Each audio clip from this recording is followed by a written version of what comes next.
کفن پر کلمہ لکھنا جائز ہے؟ اس کے اوپر میری پوری ویڈیو ریکارڈ ہے. کفنی لکھنا اور کفن کے اوپر کلمہ لکھنا، قبروں پہ پھول ڈالنا، یہ ساری کی ساری جو بدعات اس امت کے اندر آئی ہوئی ہیں، میں نے پوری تفصیل کے ساتھ بیان کی. کفن کے اوپر کلمہ لکھ کے آپ نے کیا کرنا ہے؟ کوئی ضرورت ہی نہیں ہے، نہ یہ کوئی ثابت ہے، نہ اس طرح کرنے سے کوئی کسی کا عذاب ٹل جانا ہے. نہیں، بخاری مسلم دونوں میں حدیث ہے، عبداللہ ابن ابی کا جنازہ بھی حضور نے خود پڑھایا، اپنا مبارک کرتا کفن کے طور پر دیا، اپنا لعاب دہن اس کے منہ میں ٹپکایا. اس سے تو کوئی بڑی بات نہیں ہو سکتی تھی. لیکن قرآن کی آیات نازل ہو گئی کہ آپ 70 دفعہ بھی ان کے لیے مغفرت کی دعا کریں نہ، ہم قبول نہیں کریں گے، کیونکہ یہ اللہ اور اس کے رسول کے ساتھ دشمنی کرنے والے لوگ ہیں، مخالفت کرنے والے لوگ ہیں. تو آپ ویسے دعائیں مغفرت کریں. اصالہ ثواب کے 10 طریقے میری ویڈیو ہے، وہ بھی آپ دیکھ لیں. قبر کو اندر سے پکا کر سکتے ہیں اطراف میں اینٹیں لگا کے. سادہ اینٹیں لگائی ہوئی ہیں وہ تو ٹھیک ہے، باقی اندر سے پکا کرنے کی ضرورت ایسا ہوتی نہیں ہے. ہاں، جہاں پر قبر بیٹھ جانے کا اندیشہ ہو وہاں پہ آپ اگر اندر اس طرح کا وہ بکسا بنا لیتے ہیں تو اس کے اوپر کوئی گرفت نہیں ہے. اصل میں جو مسئلہ ہے وہ قبروں کو باہر سے پکا کرنے والا ایشو ہے. تو وہ اندر اگر اس طرح کا وہ معاملہ قبر کے اندر ہوتا ہے کہ بیٹھ جانے کے ڈر سے، بعض اوقات کہیں پہ ایسی نرم زمین ہوتی ہے کہ وہ قبریں پھر بیٹھ جاتی ہیں، بار بار تعمیر کرنی پڑتی ہیں، اس اعتبار سے آپ کر لیں، اس میں کوئی ایشو نہیں ہے. اجتماعی ذکر بدعت ہے. اجتماعی ذکر جہاں جہاں ثابت ہے وہاں تو کوئی بدعت نہیں ہے، لیکن جہاں پر آپ نے خود سے ڈیوائس کیا ہوا ہے، جس طرح کے فرض نماز اجتماعی ایک اللہ کا ذکر ہے نا، اذان کے ذریعے بلایا جاتا ہے، پھر ایک امام ہوتا ہے، باقی مقتدی ہوتے ہیں، اجتماعی ذکر کر رہے ہیں. اگر اس اجتماعی ذکر سے آپ وہ اللہ ہو کی ضرب مراد لے رہے ہیں تو وہ کوئی ثابت نہیں ہے. اگر اجتماعی ذکر سے درس قرآن مراد لے رہے ہیں تو وہ صحیح مسلم میں حدیث ہے، جہاں بھی کہیں لوگ قرآن کے درس کے لیے اور اس کی تعلیم کے لیے جمع ہوتے ہیں تو اس مجلس کو فرشتے ڈھانپ لیتے ہیں، جس طرح ہماری یہ مجلس ہوتی ہے الحمدللہ. تو جن چیزوں کی اصل قرآن و سنت میں موجود ہے وہ تمام ذکر کی مجالس درست ہیں. باقی یہ جو کچھ کر رہے ہیں اور تماشے لگائے ہوئے انہوں نے کرنٹ شاہ کے نام کے اوپر اور طریقوں سے، اس کے اوپر میری آپ کرنٹ شاہ بھی لکھے تو میری ویڈیو کھل جائے گی، میں نے سارا اس کے اوپر ذکر کیا. میت یا مردے کے پاس ذکر وغیرہ کر سکتے ہیں؟ ہاں، ذکر کریں. صحیح مسلم میں حدیث ہے، عمرو بن عاص نے یہ نصیحت کی تھی کہ جب میں مر جاؤں تو میری قبر پہ اتنی دیر بیٹھنا جتنی دیر ایک اونٹ کا گوشت نہر کر کے تقسیم کیا جاتا ہے، یعنی 2-2.5 گھنٹے، تاکہ میں اپنی قبر سے مانوس ہوں اور اللہ کے آئے ہوئے فرشتوں کو جواب دوں. قبر کے پاس بیٹھ کے ذکر اذکار کرنا اس مردے کے لیے اور باقی جتنے لوگ دفن ہیں ان کے لیے دعا کرنا، یہ بالکل درست ہے، اس کے اوپر کسی کو اختلاف نہیں ہے.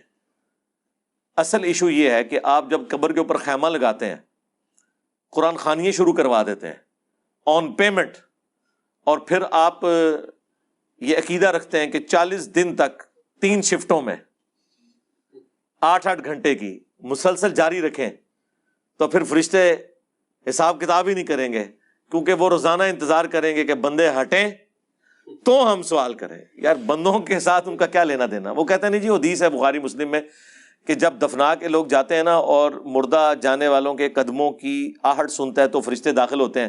تو جب لوگ جائیں گے ہی نہیں، ایکولی رزلٹ کر لیں. وہ تو ایک مثال دی گئی ہے کہ فوراً حساب شروع ہو جاتا ہے. دوسرا، نیک مردے کے لیے یہ راحت کا باعث ہوتا ہے کہ جو لوگ مجھے یہاں پہ اکیلا چھوڑ گئے، میں نے ان پہ تکیہ کیا بھی نہیں تھا. اور مردے، ایسا مردہ جو گناہگار ہوتا ہے اس کی حسرت میں اضافہ ہوتا ہے کہ یہ لوگ بھی مجھے چھوڑ کے چلے گئے. بخاری مسلم حدیث ہے نا، انسان کے 3 دوست ہیں، 2 قبر سے باہر رہ جاتے ہیں، ایک ہی قبر میں جاتا ہے. اس کا مال اور اولاد باہر رہ جاتی ہے، صرف اعمال ساتھ جاتے ہیں. یہ مقصد تھا اس کا. یہ نہیں تھا کہ تنویر بیٹا پڑھ. ڈاکٹر طیل قادری صاحب کو آپ نے دیکھا نہیں ہے، وہ کہہ رہے ہیں سائڈ پہ ہو جاؤ فرشتے آنے والے ہیں. یعنی یہ کس حدیث میں لکھا ہے کہ ڈاکٹر صاحب جب کھڑے ہوں گے تو فرشتے نہیں شرمائیں گے، باقیوں کے سے شرما جائیں گے. اگر آپ کا یہ عقیدہ ہے کہ لوگوں کے جانے کے بعد فرشتوں نے آنا ہے، پھر تو ڈاکٹر صاحب آپ کی بھی موجودگی نہیں ہے، آپ فرشتے نہیں ہیں، انسان ہی ہے. تو آپ نے فراڈ مطلب اس طریقے سے مچایا ہوا ہے اس طرح کا. اور انہوں نے کیا، یہ ان کے بزرگوں نے کام ڈالا ہوا ہے، اور ان چیزوں کا مذاق دیوبندی اڑا رہے ہوتے ہیں، حالانکہ دیوبندی اور بریلوی ان کے مشترکہ بزرگ فقہ حنفی کی کتابوں میں یہ تلقین لکھی ہوئی ہے کہ آپ نے قبر پہ یوں انگلی رکھ کے تلقین کرنی ہے. بزرگ تو تمہیں پتہ سانجے ہوتے ہیں. کچھ لوگ اولاد کے حصول کے لیے تعویذ استعمال کرتے ہیں، اس کی برکت سے اللہ تعالیٰ اولاد دے گا، کیا یہ عمل درست ہے؟ آپ کسی مندر میں بھی چلے جائیں نا، تب بھی آپ کو اولاد ہو جائے گی اگر ہونی ہے تو، اور ہو رہی ہے نا. ہندو کے مسلمانوں سے تو تعویذات نہیں لے کے جاتے، وہ تو اللہ نے اپنی مرضی سے دینا ہے، بس صرف آپ کا عقیدہ اللہ تعالیٰ چیک کر رہا ہوتا ہے. اور وہ اولاد تو اللہ نے دینی ہوتی ہے، کھاتے میں کسی بابے کے ڈال جاتی ہے. اس طرح کے کئی واقعات میں نے اپنی ویڈیوز میں سنائے ہیں کہ اینڈ ٹائم کے اوپر شیطان جو ہے نا وہ انگلی کرواتا ہے کہ بھائی پہنچ فلانے دربار تھے. وہ اس طرح کے معاملات چھوڑ دیں اور اس قسم کے عقیدے رکھنا. تعویذ کے بارے میں کل میری ایک ویڈیو بھی اپلوڈ ہوئی ہے، آپ تعویذ لکھیں، جادو ٹونا 786 92، وہ سنی نہیں ہے 786. وابی دے کتنے ہوندے نے 24. گدھ دے بھی 24 ہوندے جے. اور جال حق میں انہوں نے لکھا ہے کہ گدھ جس طرح گوشت خور ہے نا، اس طرح وہابی ایمان خور ہے، اس لیے گدھ کے بھی 24 ہیں اور اس کے وہابی کے بھی 24 ہیں. آپ جمع کر کے دیکھ لیں. وہ گاف جو ہے نا وہ کاف کے ایکویلنٹ لے لیتے ہیں نا، وہ جو حروف ابجد والا ٹیبل ہے نا، اس میں آپ گدھ کو آپ گنے نا 24 بنیں گے، وہابی کو بھی گنے تو 24 بنیں گے. کہتے ہیں دونوں میں یہ ریزیمبلنس ہے، اس لیے ڈبل 12 بولنا چاہیے، 24 نمبر نہیں بولنا چاہیے.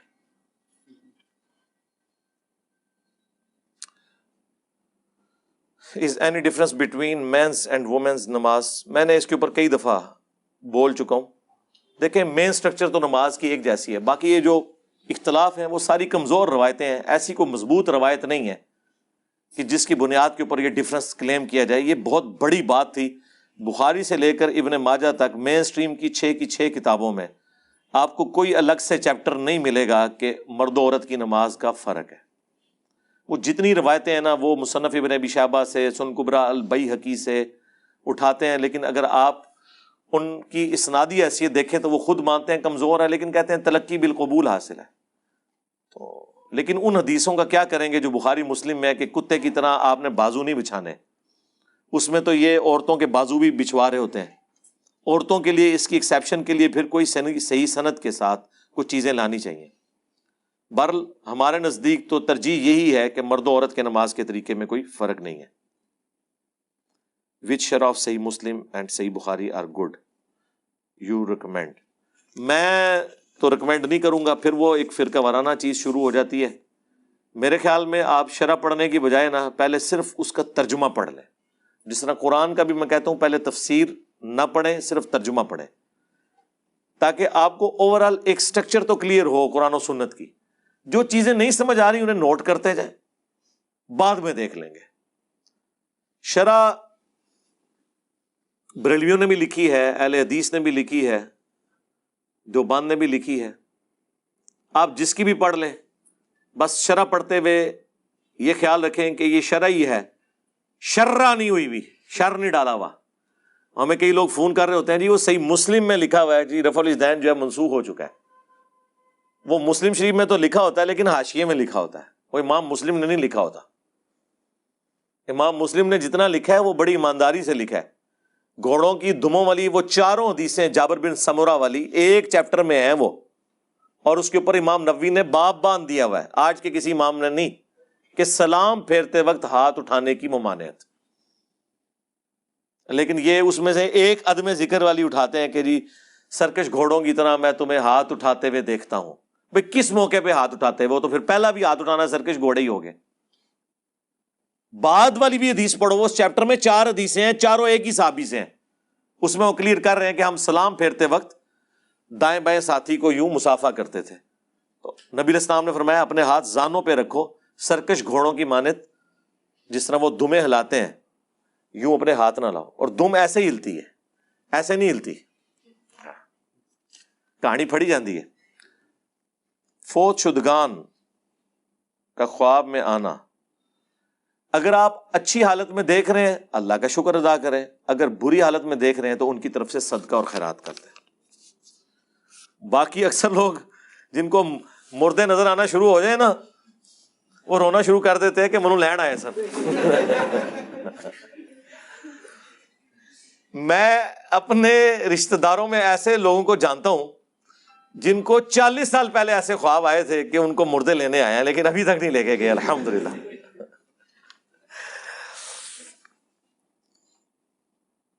مولا علی علیہ السلام کے بارے میں کہا جاتا ہے کہ وہ گھوڑے کی ایک رکاب میں پاؤں رکھتے تو قرآن شروع کرتے, دوسری رکاب تک پاؤں لے کر جاتے, قرآن کی تلاوت مکمل کر لیتے ہوں گے, 3 دفعہ سورہ اخلاص پڑھتے ہوں گے. باقی تو یہ پاسبلٹی نہیں ہے اس طریقے سے, نہ نبی الاسلام نے اس چیز کی اجازت دی ہے, نہ آپ نے کوئی ایسا معجزہ کر کے دکھایا ہے, ایسی تو کوئی بات نہیں ہے. اس کے الٹ بخاری مسلم میں ملتا ہے کہ تم میں سے کسی کی استطاعت ہے کہ وہ ایک رات میں تہائی قرآن پڑھ دے. صحابہ نے کہا کہ کون اس کی استطاعت رکھے گا؟ تو آپ نے فرمایا سورہ اخلاص پڑھ لو, یہ تہائی قرآن کے برابر ہے. تو وہاں تو کسی صحابی نے نہیں کہا کہ امام حنیفہ نے ایک ٹانگ پہ 15 سپارے پڑھنے ہیں بعد میں خانہ کعبے میں کھڑے ہو کے, اور دوسری ٹانگ پہ 15 سپارے پڑھنے. اچھا مجھے نہیں سمجھ آتی کہ ایک ٹانگ اور دوسری ٹانگ کا ذکر کیوں کرتے ہیں؟ مطلب کوئی ان کو کوئی کرتب باز, کوئی جگلر بنانے کی کوشش کرتے ہیں. نبی علیہ السلام نے کبھی ایک ٹانگ کے اوپر ایک نماز اور دوسری ٹانگ پہ دوسری نماز پڑھی ہے؟ اچھا لوگ کس طرح فخر سے اسے بیان کر رہے ہوتے ہیں, 15 سپارے ایک لت اتے اور 15 ایک اتے پڑھے. یار بھائی 2 لتاں استعمال کرو, کسی نے منع کیتا ہے؟ اس میں زیادہ تھکنے کے چانس ہیں. آپ ایک ٹانگ کے اوپر اگر 15 سپارے پڑھیں, بلکہ جو بیان کر رہے ہیں نا انہیں کہ آپ سے ہم سپارے نہیں ڈیمانڈ کرتے, یہ ایک سپارہ پڑھنے میں آدھا گھنٹہ لگتا ہے, تو 15 پارے آلموسٹ 7.5 گھنٹے بنے. 7 گھنٹے تو پہلے ایک لاتے کھلو کے 10 نہ منو, خالی نہیں کھڑا ہوا جاتا. اور یہ کون سی سنت ہے؟ یہ ضرور سنت ہے کہ نبی علیہ السلام اگر قیام کے دوران تھک جاتے تو ایک ٹانگ پہ تھوڑا وزن ڈال دیتے, یہ نہیں کہ دوسری ٹانگ اٹھا لیتے تھے. نماز کا ایک پروٹوکول ہے, آپ نے اللہ کے سامنے اس طریقے سے کھڑا ہونا ہے کہ اس کا پروٹوکول ہو. یہ کون سا تماشا ہے کہ لات چکی ہے؟ ایک لات اٹھا کے, ایک لات چک کے تو بندہ کھڑا بھی نہیں ہو سکتا. یقین کریں بندہ تھک جاتا ہے. یہ ہو سکتا ہے کہ دوسرے آدمی کو رسی یوں پکڑی ہوئی ہو, خالی ایک ٹانگ پہ کون کھڑا ہو سکتا ہے یار؟ ہاں جس کی 4 ٹانگیں ہیں نا وہ کھڑا ہو سکتا ہے 3 ٹانگوں پہ, 2 ٹانگوں والا تو ایک ٹانگ پہ نہیں کھڑا ہو سکتا. سیدھی سی بات ہے یار.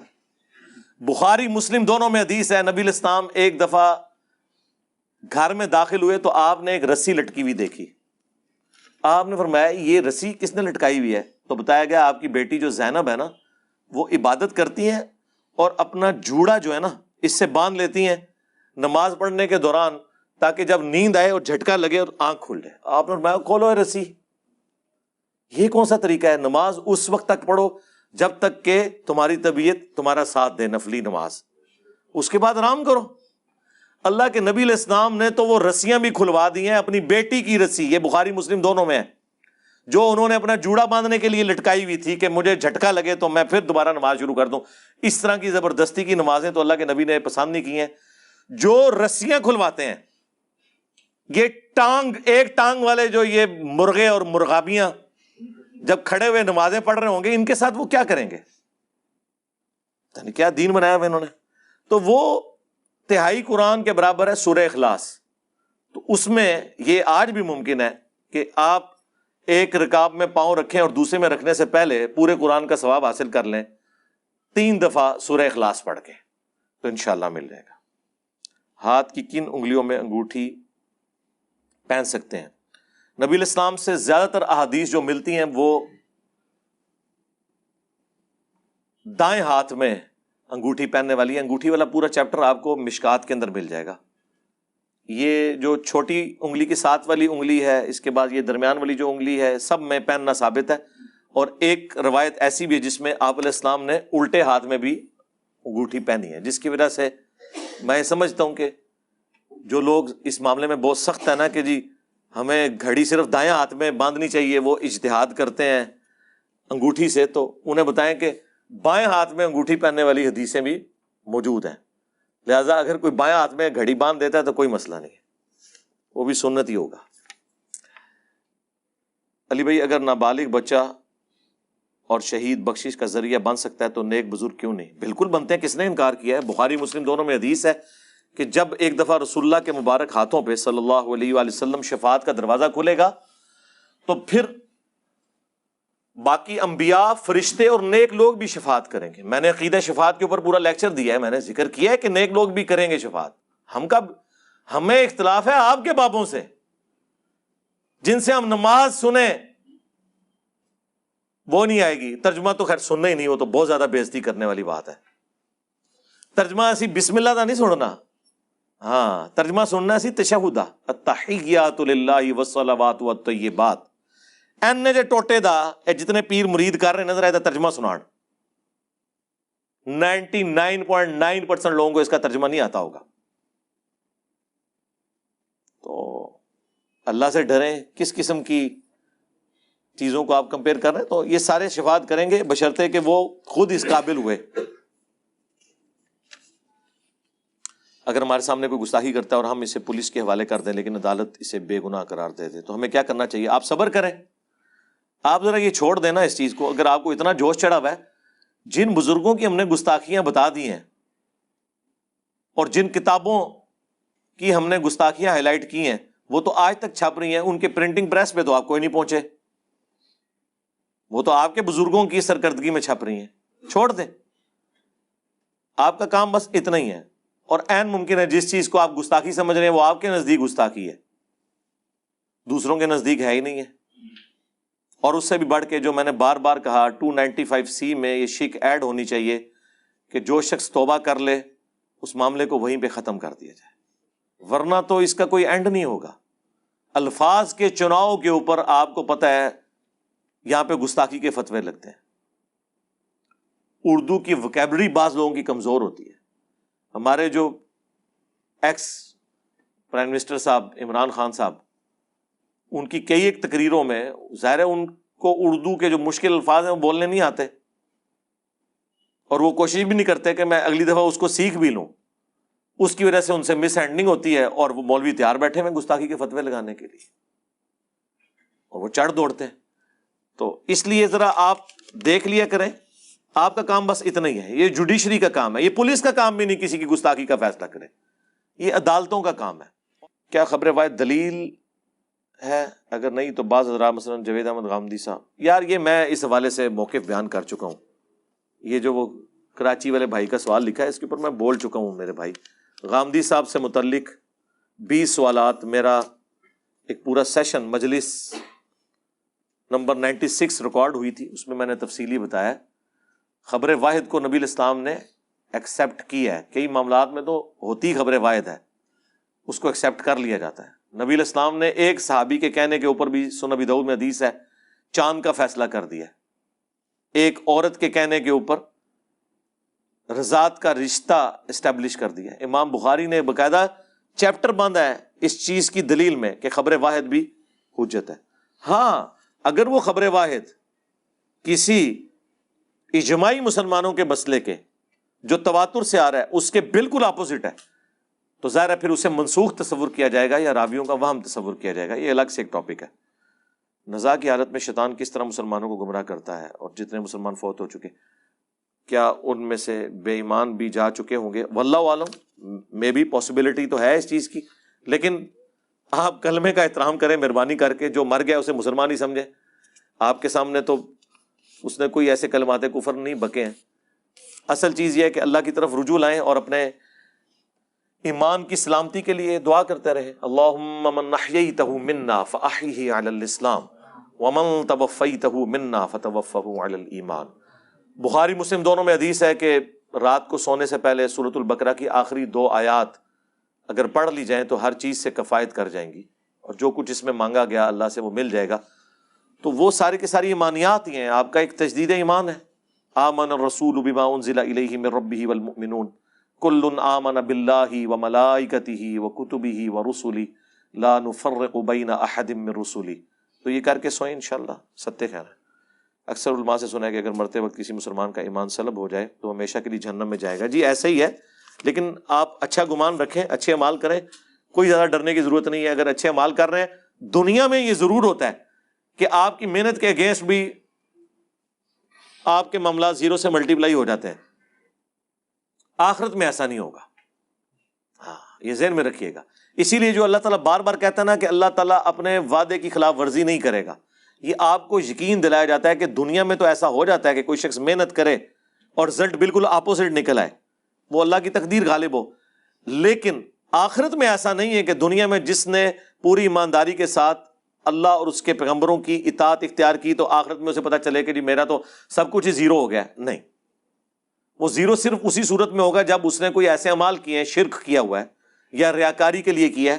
اور ظاہر ہے کہ جو نیک نیتی کے ساتھ اللہ کے لیے سارے کام کر رہا ہوتا ہے وہ ان چیزوں کے لیے کر بھی نہیں رہا ہوتا, ریاکاری کے لیے. تو انشاءاللہ ستہ خیر ہیں, بے فکر رہیں. بخاری مسلم میں حدیث ہے, میں اپنے بندے کے گمان کے قریب ہوں, جیسا میرے بارے میں گمان کرے. ہم تو یہ گمان کرتے ہیں کہ اے اللہ ہمیں بغیر حساب و کتاب کے ہی جنت میں داخلہ عطا فرما, آمین. Are there any fiqh books written by امام حنیفہ؟ ڈائریکٹلی تو ان کی طرف ایک کتاب فقہ الاکبر مشہور ہے, وہ کتاب بھی نہیں, کتاب چی اتنی سی. فقہ اکبر فقہا کی لینگویج میں عقائد کو کہتے ہیں, اور فقہ اصغر فروعی چیزوں کو کہتے ہیں, وہ اصولی چیزوں کو ان کی طرف منسوب ہے. یہ مسند ابی حنیفہ ایک حدیث کی کتاب کہتے ہیں, وہ تو خود حنفی مانتے ہیں کہ ان کی طرف غلط منسوب ہے, وہ بھی چھوٹی سی کتاب ہے ایک. تو ان کے شاگردوں نے ان کی چیزیں جمع کی ہیں ظاہر ہے, اور پھر بعد میں اس میں کئی چیزیں ایسی بھی ایڈ ہو گئی ہیں جن کا قرآن و سنت سے کوئی تعلق نہیں. اسی لیے المصنف ابن ابی شیبہ میں ایک پورا چیپٹر ہے کتاب الرد علی ابی حنیفہ, جس میں 550 احادیث ہیں امام ابو حنیفہ رحمۃ اللہ علیہ کی طرف منسوب جو غلط مسائل ہیں ان کے اوپر. اور یہ کتاب امام حنیفہ کی وفات کے آلموسٹ 100 سال کے اندر لکھی جا چکی تھی. 150 ہجری میں امام حنیفہ فوت ہوئے ہیں, اور مصنف ابن ابی شیبہ کے جو آتھر ہیں امام ابو بکر ابن ابی شیبہ, وہ 235 ہجری میں فوت ہوئے ہیں. یعنی امام صاحب کے مرنے سے 85 سال کے بعد وہ بھی فوت ہو چکے تھے. یعنی یہ انہی 60-70 سالوں میں کتاب لکھی گئی ہے. اس زمانے میں اس کا مطلب ہے کہ ان کے فتوے واقعی کوئی ایسے تھے جو قرآن و سنت کے خلاف تھے, جس کا رد اس زمانے کے بڑے محدثین نے کیا. فرض نماز کے بعد بلند آواز میں ہی کلمہ پڑھنا بدعت ہے یا باقی سنت اس کا؟ صرف بلند آواز میں آپ پڑھ سکتے ہیں اللہ اکبر بس, باقی سارے آہستہ آواز میں. یا ایک روایت ہے, وہ بھی خیر اس کے اوپر بھی کوئی شک ہی پڑتا ہے. مسلم شریف میں تو ہمیں وہ الفاظ نہیں ملے کہ لا الہ الا اللہ وحدہ لا شریک لہ لہ الملک ولہ الحمد وہو علی کل شیء قدیر. یہ مشکات والوں نے اس کے ساتھ لکھ دیا بلند آواز سے, اور ریفرنس دیا مسلم کا. مسلم کھولیں تو اس میں کوئی نہیں موجود. تو مجھے لگتا ہے ان سے مس ہینڈلنگ ہوگی ہے اس حوالے سے, یا کوئی الفاظ کے چناؤ میں ان کو ایسا شائبہ ہوا, اور اسی سے وہ بریلوی پلی لیتے ہیں. لیکن 2 نمبری کیا کرتے ہیں, صرف لا الہ الا اللہ اور آگے ڈاٹ ڈال دیتے ہیں. تو وہ یہ لا الہ الا اللہ جو یہ پڑھ رہے ہوتے ہیں نا, صرف یہ والا نہیں اس میں لکھا, وہ ایک دفعہ ہے لا الہ الا اللہ وحدہ لا شریک لہ لہ الملک ولہ الحمد وہو علی کل شیء قدیر لا حول ولا قوة الا باللہ لا الہ الا اللہ ولا نعبد الا ایہ مخلصین لہ الدین ولو کرہ الکافرون. بخاری مسلم دونوں میں حدیث ہے کہ ابن عباس کہتے ہیں کہ میں رسول اللہ صلی اللہ علیہ وآلہ وسلم کہ نماز کا مکمل ہونا تکبیر کی آواز سے پہچانتا تھا. یعنی جب وہ چھوٹے تھے, گلی میں کھیل رہے ہوتے تھے, تو جیسے ہی بلند آواز میں پوری مسجد میں سے آواز آتی تھی اللہ اکبر, تو وہ سمجھ آتے تھے کہ نماز مکمل ہو گئی. یہ سنت ہے. استغفر اللہ استغفر اللہ استغفر اللہ اللہم انت السلام ومنک السلام تبارک یا ذا الجلال والاکرام. یہ جو پورشن ہے یہ آہستہ آواز میں ہی ہے جو مسلم شریف میں ہے. بلند آواز سے صرف اللہ اکبر ہے, وہ بھی ایک دفعہ. تو وہ تو صرف اہل حدیث ہی عمل کر رہے ہیں, یا چاند ایک دیوبندی کر رہے ہیں. اب بریلویوں نے بھی دیکھا دیکھی شروع کر دی ہے. باقی یہ جو کچھ کرتے ہیں وہ تو ثابت ہی کو نہیں. اس پہ میری ڈیٹیل ویڈیو بھی ہے. علی بھائی کیا ماتم کرنا قرآن و حدیث سے ثابت ہے؟ کوئی ثابت نہیں ہے جی, بدعت ہے. اس کے اوپر میری تفصیلی ویڈیو ریکارڈ ہے ماشاءاللہ, ایک نہیں کئی ایک ویڈیوز ہیں. کیا والدین کی بہتری کے لیے ان سے سختی سے بات کر سکتے ہیں؟ سختی سے بات کرنے, ان سے تو نرمی سے بات کریں تو ان کی بہتری کوئی نہیں ہوتی ہے. سختی سے کدھر انہوں نے آپ کی بات سننی ہے؟ قرآن میں تو حکم ہے کہ نرمی سے بات کرنی ہے. سختی سے بات کرنے سے کچھ نہیں ہونا, نقصان ہی ہونا ہے. علی بھائی اگر لڑکی کا باپ شادی کے بعد راضی ہو جائے دوبارہ نکاح کریں؟ جی دوبارہ تجدید نکاح کر لیں. تماشا لگانے کی ضرورت نہیں ہے، بس 2 گواہ بٹھائیں اور ایجاب و قبول کر لیں نئے حاکم کے عوض۔ میرا گوشت کا کام ہے، احتیاط کے باوجود بھی اکثر خون کے نشان کپڑوں پر لگ جاتے ہیں۔ کوئی مسئلہ ہی نہیں یار، وہ خون پاک ہے، کھانے کے اعتبار سے بہتا ہوا لہو نجس ہے، لیکن کپڑوں کو لگ جائے تو کپڑے ناپاک نہیں ہوتے۔ آدھی بات تو اب سارے مان چکے ہیں۔ کل تک آپ کو پتہ، یہ کہتے تھے پرفیوم جو ہے اس میں الکوہل ہے، الکوہل شراب ہے، شراب کپڑوں پہ لگ جائے تو کپڑے ناپاک اور نماز نہیں ہوتی۔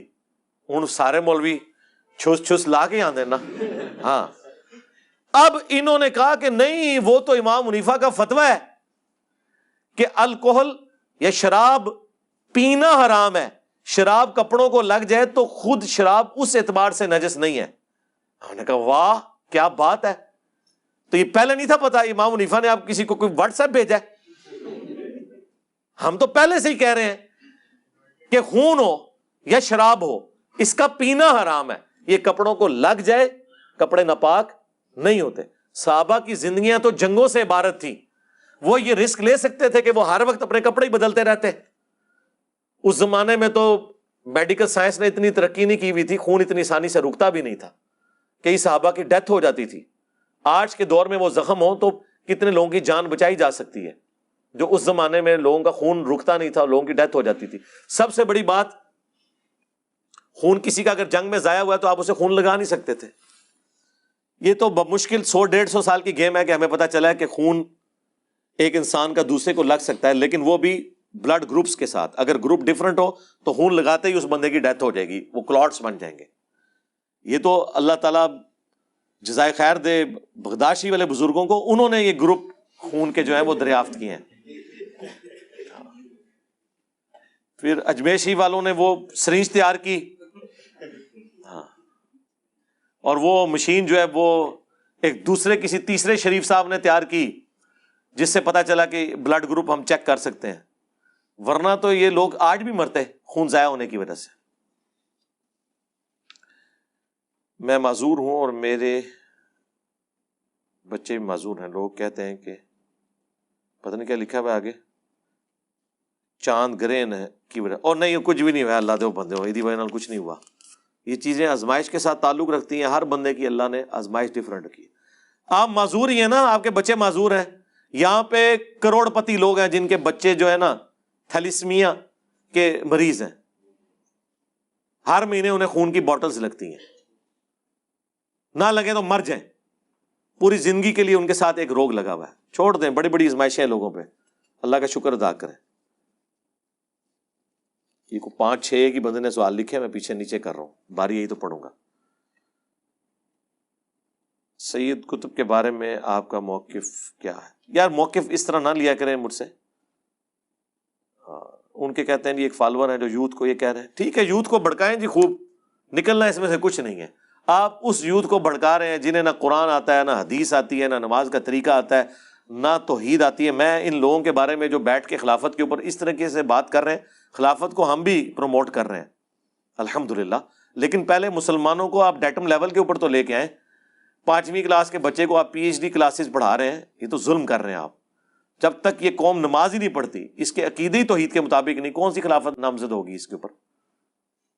خلافت کے پھر رزلٹ تو یہ نکلنا چاہیے کہ مزار سارے گرائے جائیں۔ صحیح مسلم میں حدیث ہے، ابو حیاج اسدی کہتے ہیں کہ مجھے مولا علی نے کہا کہ میں تمہیں اسی کام پر مامور نہ کروں جو رسول اللہ نے میرے ذمہ کیا تھا، کہ کوئی اونچی قبر دیکھوں اسے زمین کے برابر کر دوں، اور کوئی تصویر دیکھوں اسے مٹا دوں۔ تو مولا علی نے تو اپنی خلافت میں یہ کام کروایا ہے۔ تو آج خلافت قائم ہو اور پاکستان میں میجورٹی بریلویوں کی ہو، میں دیکھتا ہوں کون مزار گرا سکتا ہے۔ دنگا فساد اور قتل و غارت ہی ہوگا۔ لہٰذا پہلے لوگوں کی ایجوکیشن کریں۔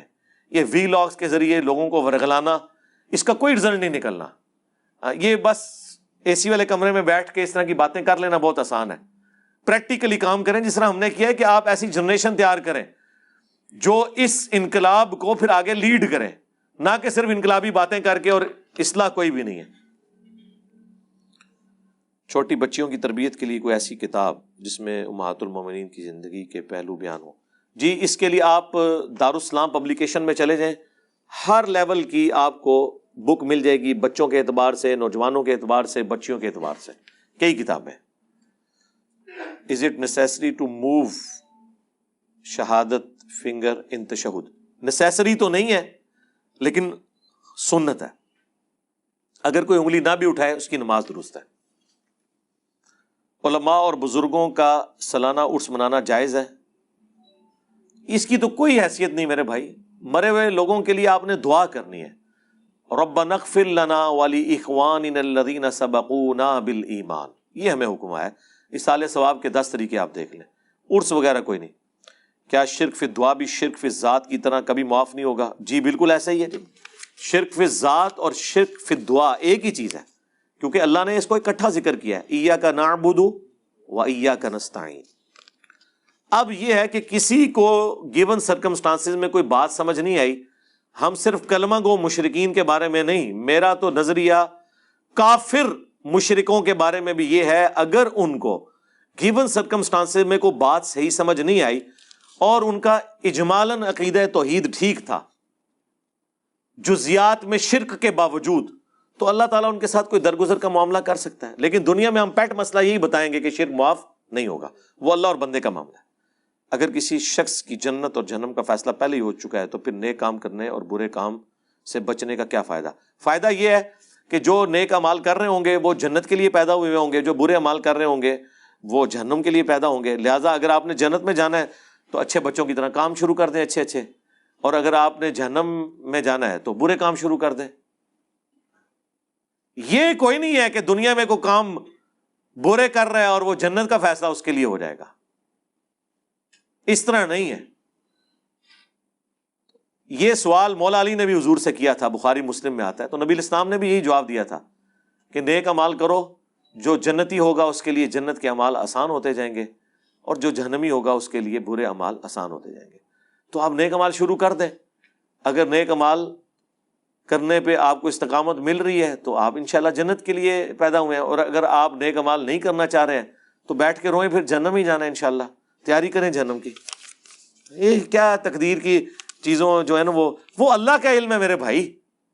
اللہ کا علم، اس کا اس سے کوئی لینا دینا نہیں ہے کہ اللہ نے ہمیں پابند کیا کہ چونکہ میں نے اپنے علم سے جان لیا کہ یہ ہوگا. یہ تو اسی طریقے سے ہے کہ نالائق اسٹوڈنٹ کو ٹیچر کے کہ بیٹا مجھے لگتا ہے تو نے فیل ہو جانا ہے، اور وہ خالی پیپر دے کے آئے، محنت بھی نہ کرے اور کہ جی استاد نے پہلے ہی فرماتا سی. وہ استاد کی اسیسمنٹ تھی.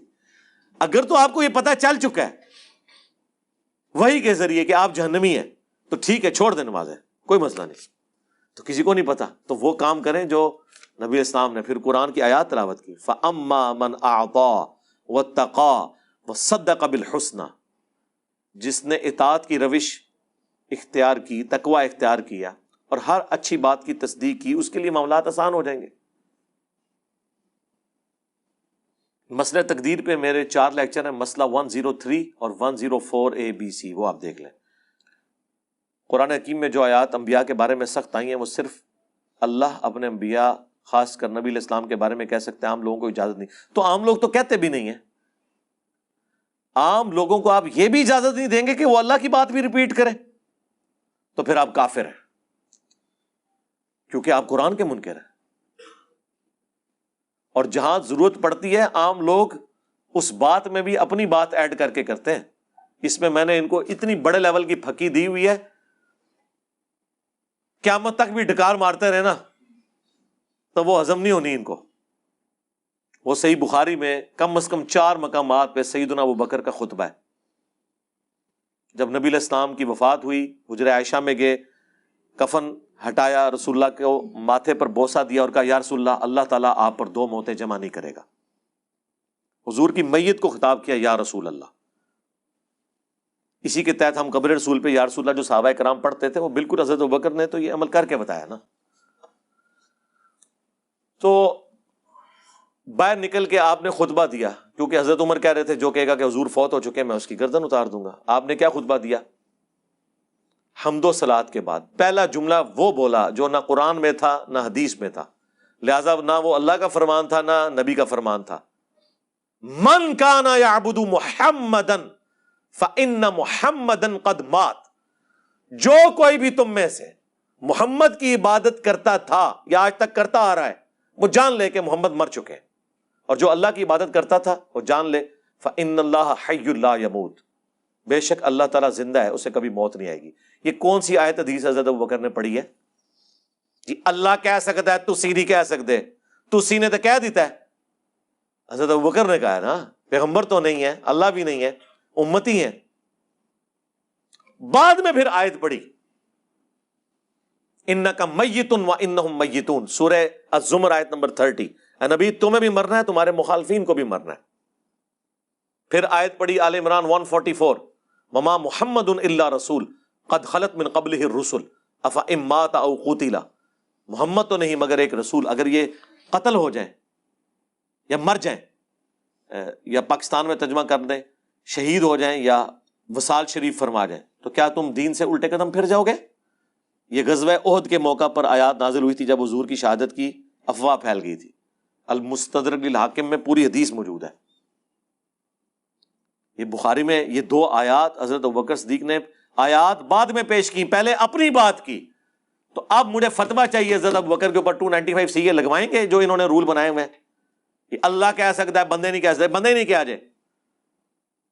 اور بخاری میں تو دو آیات ہیں نا، المستدرک للحاکم میں بھی یہی حدیث آتی ہے، وہاں پہ حضرت ابوبکر نے جو خطبہ دیا ہے نا، اس میں ایک تیسری آیت کا بھی ذکر ہے، سورۃ الانبیاء کے سٹارٹ میں وہ آیت ہے، آیت نمبر 8، وَمَا جَعَلْنَاهُمْ جَسَدًا لَا يَأْكُلُونَ الطَّعَامَ وَمَا كَانُوا خَالِدِينَ، ہم نے کوئی نبی ایسا نہیں بنایا تھا کہ جس کا جسم کھانے کا محتاج نہ ہو، اور نہ وہ ایسے تھے کہ ہمیشہ دنیا میں رہتے۔ تمام انبیاء کا ذکر کر دیا حضرت ابوبکر نے کہ سب کے سب انبیاء کھانا کھانے کے بھی محتاج تھے اور موت بھی انہیں آنی تھی، لہٰذا جسے موت آ جائے وہ خدا نہیں ہے، اور جو خدا ہے اسے موت نہیں آتی۔ ہمارے ہاں مغرب عصر کے 1.5 گھنٹے بعد ہوتی ہے، تو کیا عصر کی نماز دیر سے پڑھنا ہو جاتی ہے؟ البتہ جو صحیح مسلم میں حدیث ہے نا کہ جب بالکل زرد ہو جائے نا سورج، آخری جو آدھا گھنٹہ ہے اس میں منافق کی نماز اسے کہا گیا، ہو جاتی ہے نماز۔ افضل تو ہے کہ ایٹ لیسٹ 2 گھنٹے پہلے ہو، لیکن ہو جاتی ہے۔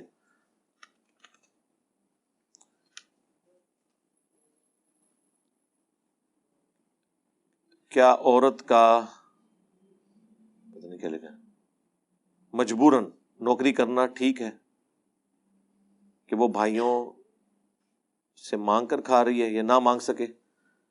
ٹھیک ہے، کر سکتی ہے، لیکن پھر وہ ساری شرائط کے ساتھ، مرد و عورت کا اختلاط نہ ہو، تو یہ تو مشکل ہو جائے گا سوائے ٹیچنگ کے شعبے کے۔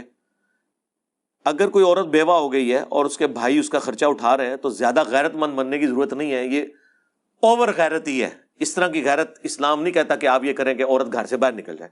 اس معاشرے کی ایک ویلفیئر اسٹیٹ کی ذمہ داری ہے کہ بیوہ عورت کو سپورٹ کرے، اس کے بھائی کر رہے ہیں، پھر کوئی تک نہیں بنتا کہ آپ نے جا کے نوکریاں کرنی ہیں۔ البتہ اگر وہ خود بھی غریب ہے، نہیں سپورٹ کر سک رہے، پھر ایک علیحدہ بات ہے۔ یار یہ ایک ہی بندہ ہے جس نے میرا خیال 40-50 سوال لکھ کے بھیج دیے ہیں۔ آپ لوگ ویڈیوز نہیں دیکھتے یار، کیوں ایک بندہ اتنے سوال لکھ کے بھیجتا ہے؟ 1 یا 2 لکھا کریں، خود بھی آپ خیال کیا کریں یار، باقیوں کو بھی موقع دیں۔ پھر پرچیاں نہیں مکڑی ہیں، لوگوں نے کہنا میری پرچی تو آئی نہیں۔ کیا مزید کپڑے ناپاک ہو جاتے ہیں؟ جی بالکل ہو جاتے ہیں۔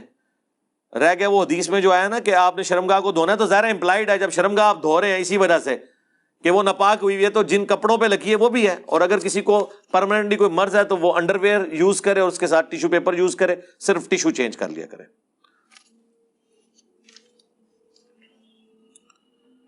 حجر ابن عدی کیا مولا علی کے ساتھی تھے؟ جی بالکل۔ سیدہ عائشہ کا قاتل کون، اس میں نے حجر ابن عدی کے حوالے سے جو حاکم کی حدیثیں ہیں وہ بیان کی ہیں، شیعان علی میں سے تھے، صحابی ہیں۔ جس علاقے میں انہیں قتل کروایا امیر شام نے، وہ علاقہ حضرت عمر کے دور میں انہوں نے فتح کیا ہوا تھا۔ کیا نماز کے لیے اقامت میں اللہ اکبر اشہد ان لا الہ الا اللہ 2 مرتبہ پھیرنا بھی؟ جی ثابت ہے ابو داؤد میں، لیکن اس صورت میں جب اذان ترجیح ہو رہی ہو، جس اذان میں اشہد ان لا الہ الا اللہ 4 دفعہ کہا جائے اور اشہد ان محمد رسول اللہ 4 دفعہ کہا جائے، اس کی اقامت ڈبل ہوگی، جس طرح حنفی کہتے ہیں۔ عام حالت میں بخاری میں حدیث ہے واضح کہ نبی علیہ السلام اذان کے کلمات دوہرے اور اقامت کے اکہرے تعلیم فرماتے تھے۔ حنفی کیا کرتے ہیں؟ اذان اٹھاتے ہیں ادھر سے، اقامت اٹھاتے ہیں ادھر سے، تو یہ تو غلط کرتے ہیں۔ اہل حدیث کی مساجد میں آج بھی اذان ترجیح ہوتی ہے، کبھی کبھار وہ دیتے ہیں، اس میں آپ نے جو ہے وہ اشہد ان محمد رسول اللہ کے بعد پھر واپس پلٹنا ہوتا ہے، اشہد ان لا الہ الا اللہ اشہد ان محمد رسول اللہ دوبارہ سے ریپیٹ کرنا ہوتا ہے، 4 دفعہ ہوتا ہے۔ اس کے بعد جب وہ اقامت کہتے ہیں ڈبل کہتے ہیں۔ اگر قبر گر جائے اور اس میں پانی بھر جائے تو اس پر مٹی ڈال دیں یا دوبارہ تعمیر کریں۔ دوبارہ تعمیر کرنے سے مراد مردے کو نکالنا ہے تو اس کو پردے میں ہی رہنے دیں، آپ پانی نکال لیں، اس کے بعد دوبارہ اسے اوپر سے جس طریقے سے بند کر سکتے ہیں کر دیں۔ کیا دنیا میں کوئی جنتی دروازہ ہے؟ نہیں جی، دنیا میں کوئی جنتی دروازہ نہیں ہے، خانہ کعبے کا دروازہ بھی جنتی نہیں ہے۔ ہاں جی، جنت کا ٹکڑا ہے ریاض الجنہ، بخاری مسلم میں ہے کہ میرے گھر سے میرے ممبر تک، جس پہ امام بخاری نے باب باندھا ہے قبر رسول سے ممبر رسول جنت کا ٹکڑا ہے۔ بس یہ ایک ہے۔ باقی یہ جو ہمارے جو ایکس پرائم منسٹر صاحب کی وائف نے جو اپنے علاقے میں بنایا ہوا ہے نا، وہ پاک پتن میں، وہ سارا جعلی ہے جی، کوئی نہیں۔ اس پہ میری ویڈیو ریکارڈ ہے۔ ایک بندے نے لکھا ہے کہ مجھ سے کبیرہ گناہ بھی ہوئے ہیں جس کی وجہ سے میں سو نہیں سکتا۔ کوئی مسئلہ نہیں ہے، توبہ کریں، اگے بھی ٹورو ہوں۔ ہاں، ایک بندہ کہا ہے جی مجھے اتنے عرصے سے بھوک لگی ہوئی ہے، بھائی کھانا کھاؤ، نہیں ہے تو آپ کو سموسے کھلا دیتے ہیں ادھر۔ ہاں، اگے ٹورو، توبہ کرو، دیٹس آل، پیچھے سب کچھ زیرو سے ملٹیپلائی۔ یہ روحانیت کی دنیا ہے، اس میں یہ نہیں ہوتا کہ یہ کیسے پاسبل ہو گیا کہ ایک توبہ سب کچھ کر دے گی۔ جی، اگر ایک فارمیٹ کا آپشن آپ کی پوری ہارڈ ڈسک کو فارمیٹ کر سکتا ہے تو ایک دفعہ اللہ تعالیٰ کو آئی ایم سوری بولنا یا لا الہ الا انت سبحانک انی کنت من الظالمین بولنا یا استغفر اللہ الذی لا الہ الا هو الحی القیوم واتوب الیہ بولنا سارے گناہوں کو معاف کر دے گا۔ بلکہ سورہ الفرقان کی آیت نمبر 70 ہے، 70 نمبر، 3 بڑے گناہ اللہ نے گنوائے ہیں۔ شرک، جس سے بڑا کوئی گناہ نہیں، حقوق اللہ میں سب سے بڑا گناہ، قتل نہ حق حقوق العباد میں سب سے بڑا گناہ، اور زنا سوشل اعتبار سے، حیا کے پوائنٹ آف ویو سے، سیکس ڈسپلن کے پوائنٹ آف ویو سے سب سے بڑا گناہ۔ یہ 3 گناہ اللہ نے گنوا کے کہا ہے اگر کوئی ان سے بھی توبہ کر لے ہم نہ صرف اسے معاف کر دیں گے بلکہ اس کے گناہوں کو نیکیوں سے بدل دیں گے۔ اندازہ کریں، یہ تو قرآن ہے، حدیث نہیں ہے۔ حدیث میں تو بہت کچھ ہے۔ گناہ کبیرہ، اور انجینئر محمد علی مرزا لکھیں، میری ویڈیو کھل جائے گی تفسیر سے۔ ڈاکٹر اسرار کی تفسیر بیان القرآن میں انہوں نے لکھا تھا کہ رسولوں کا قتل نہیں کیا جاتا جبکہ نبیوں کا قتل کیا جاتا ہے۔ آپ کی ویڈیو میں آپ نے رسول اللہ کے زہر پینے والی بات، اس پہ میں نے اس میں روشنی کافی ڈالی ہوئی ہے میرے بھائی، 10,000 واٹ کا بلب میں نے روشن کیا ہوا ہے اس میں، کہ نبی علیہ السلام کی خواہش اللہ نے پوری کی ہے۔ وہ آپ اس طرح قتل نہیں ہوئے کہ آپ کافروں کے ہاتھوں آپ کو شہید کر دیا جاتا۔ 4 سال پہلے ایک زہر تھا، اللہ تعالیٰ نے اس زہر کا غلبہ حضور کے اوپر کیا۔ جس اللہ نے 4 سال سے اسے روکا ہوا تھا وہ 40 سال اور بھی روک سکتا تھا۔ وہ آپ کو آنری ڈیتھ دی گئی ہے، ورنہ قرآن میں واضح ہے واللہ یعصمک من الناس، اے نبی اللہ آپ کی حفاظت کرے گا لوگوں سے۔ رسول اللہ کا قاتل کون؟ میری اس پہ ایک پوری تفصیلی ویڈیو ہے 1.25 گھنٹے کی، جو شیعہ نے اعتراض کیا تھا بخاری کی حدیث لدود سے کہ حضور کے منہ مبارک میں چند اصحاب نے زہر ٹپکا دیا تھا، اور کافی سارے جھوٹے ایلیگیشن لگائے۔ میں نے ایک ایک بات کا جواب دیا، وہ آپ دیکھ لیں۔ حنفی نماز جنازہ کا طریقہ درست ہے؟ کیا کسی فوت شدہ کا جنازہ دوبارہ پڑھ سکتے ہیں؟ جی، فاتحہ تو پڑھتے ہی کوئی نہیں ہے، فاتحہ کے بغیر نماز نہیں ہوتی۔ اب اگر وہ جنازہ پڑھ رہے ہیں تو آپ تیزی سے اپنی پیچھے فاتحہ پڑھ لیں، اگر رہ گیا تو جا کے آپ اس کی قبر پہ جا کے پڑھ سکتے ہیں دوبارہ سے۔ نبی علیہ السلام سے ثابت ہے بخاری مسلم میں، آپ نے شہدائے احد کے وفات کے 8 سال کے بعد اپنی وفات سے 1 مہینہ پہلے دوبارہ سے نماز جنازہ پڑھی تھی۔ کیا اہل تشیع کا ذبیحہ، یہ قربانی کا گوشت کھانا جائز ہے؟ جی، اعلیٰ حضرت کے نزدیک اہل تشیع نہیں، بریلوی صرف پاک ہیں، ان کے علاوہ جتنے ہیں دیوبندی، اہل حدیث، شیعہ، قادیانی، سب کا ذبیحہ جو ہے وہ مردار ہے اور وہ مرتد ہے۔ ہاں، قرآن و حدیث کے نزدیک ساروں کا ذبیحہ جو ہے نا وہ پاک ہی ہے۔ اب آپ ایک فرقے کو خاص ٹارگٹ کیوں کر لیتے ہیں؟ صرف ایک جو ماحول بنایا گیا ہے، سعودیہ اور ایران کی ٹسل کی وجہ سے یہ آج تک کبھی نہیں لکھا ہوا ہے کہ اہل حدیث کا ذبیحہ یا دیوبند کا ذبیحہ حلال ہے. یہ شیعہ کے ذبیحے کے بارے میں بات ہو رہی ہوتی ہے. تو یہ ایک مائنڈ سیٹ بنایا گیا ہے نا آپ کا. اللہ کے بندوں، قرآن میں ہے اہل کتاب کا ذبیحہ بھی حلال ہے سورہ المائدہ میں. اگر وہ اللہ کا نام لے کر یہود و نصارہ بھی اگر ذبح کریں تو وہ حلال ہے. تو آپ شیعہ کے بارے میں بات کر رہے ہیں. اس میں آپ کو لطیفہ ہی سنا سکتا ہوں. اس لطیفے کے اوپر وہ ہمارے شہزاد بھائی بتانے لگے، ان کے ایک دوست ہیں وہ شیعہ تھے، انہوں نے کبھی کسی سنی کی مسجد میں نماز نہیں پڑھی ہوئی تھی. انہیں یہ پتہ ہی نہیں تھا کہ سنی نماز کس طرح پڑھتے ہیں. سنی ہاتھ باندھ کے پڑھتے ہیں، شیعہ ہاتھ کھول کے. وہ ایک دفعہ سفر میں تھے، وہاں پہ کسی مسجد میں گئے تو انہوں نے نماز پڑھی. وہ مسجد دیوبندیوں کی تھی. جب وہ نماز پڑھ کے فارغ ہوئے تو کافی سارے دیوبندیوں نے انہیں گھیر لیا اور ان سے پوچھا کہ یہ تو نے نماز کس طریقے سے پڑھی ہے. اس نے کہا جی اللہ تہاڈا بھلا کرے، میں بھی تو پوچھنے لگے سا کہ تسی کس طریقے سے نماز پڑھی ہے. جا اس نے کہا اللہ آپ کا بھلا کرے، میں بھی آپ سے یہی پوچھنے لگا تھا کہ میں نے تو اس طرح کبھی نماز پڑھتے ہوئے کسی کو دیکھا، آپ لوگ کس طریقے سے نماز پڑھ رہے ہیں. تو جس طرح آپ سوچ رہے ہیں نا اپنی اینک لگا کے کسی کے بارے میں، وہ بھی آپ کے بارے میں ایسے ہی سوچ رہا ہے. تو یہ ذہن میں رکھیں، ان چیزوں سے باہر نکلیں. آج تھوڑی میں نے تسلی کروائی ہے شروع میں. طلاق کے علاوہ اور کس وجہ سے نکاح ٹوٹ جاتا ہے؟ نکاح صرف کلمات کفر بکنے سے ٹوٹتا ہے. باقی میاں بیوی ناراض ہو کے 10 سال سے دوسری جگہوں پہ رہ رہے ہیں، یا خامند اور بیوی نے آپس میں کوئی تعلق قائم نہیں کیا، کسی چیز سے کوئی نکاح نہیں ٹوٹتا. یا اس طریقے سے ازدواجی تعلق جو ہے غلط طریقے سے قائم کیا ہے، میں نے اشارتاً گفتگو کر رہا ہوں، کسی طریقے سے نکاح نہیں ٹوٹتا سوائے ایک کلمات کفر کوئی بک دے پوری انٹینشن کے ساتھ. ایک تو ہے اسے پتہ نہیں تھا، تو پھر آپ اسے تجدید ایمان بھی کروائیں گے، تجدید نکاح بھی کروائیں گے.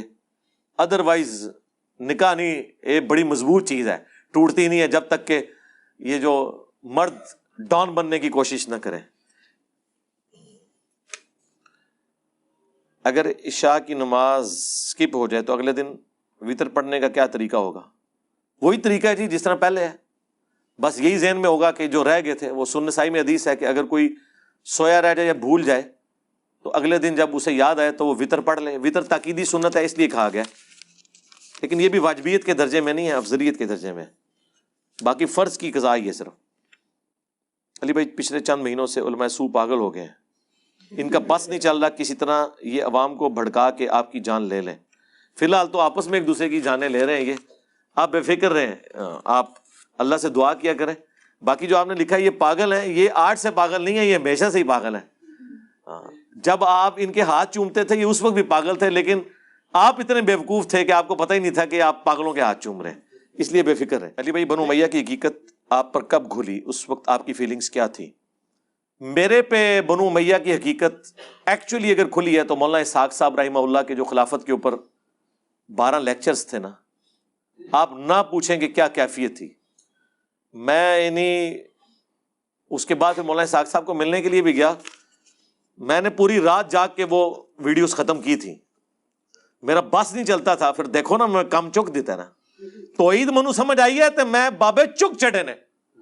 ہاں جب مجھے اہل بیت کی شان کا اندازہ ہوا اور بنو امیہ کی بدماشیوں کا، تو دیکھ لیں نہ زندہ بنو امیہ نہ مری ہوئی بنو امیہ پناہ مانگتی ہے.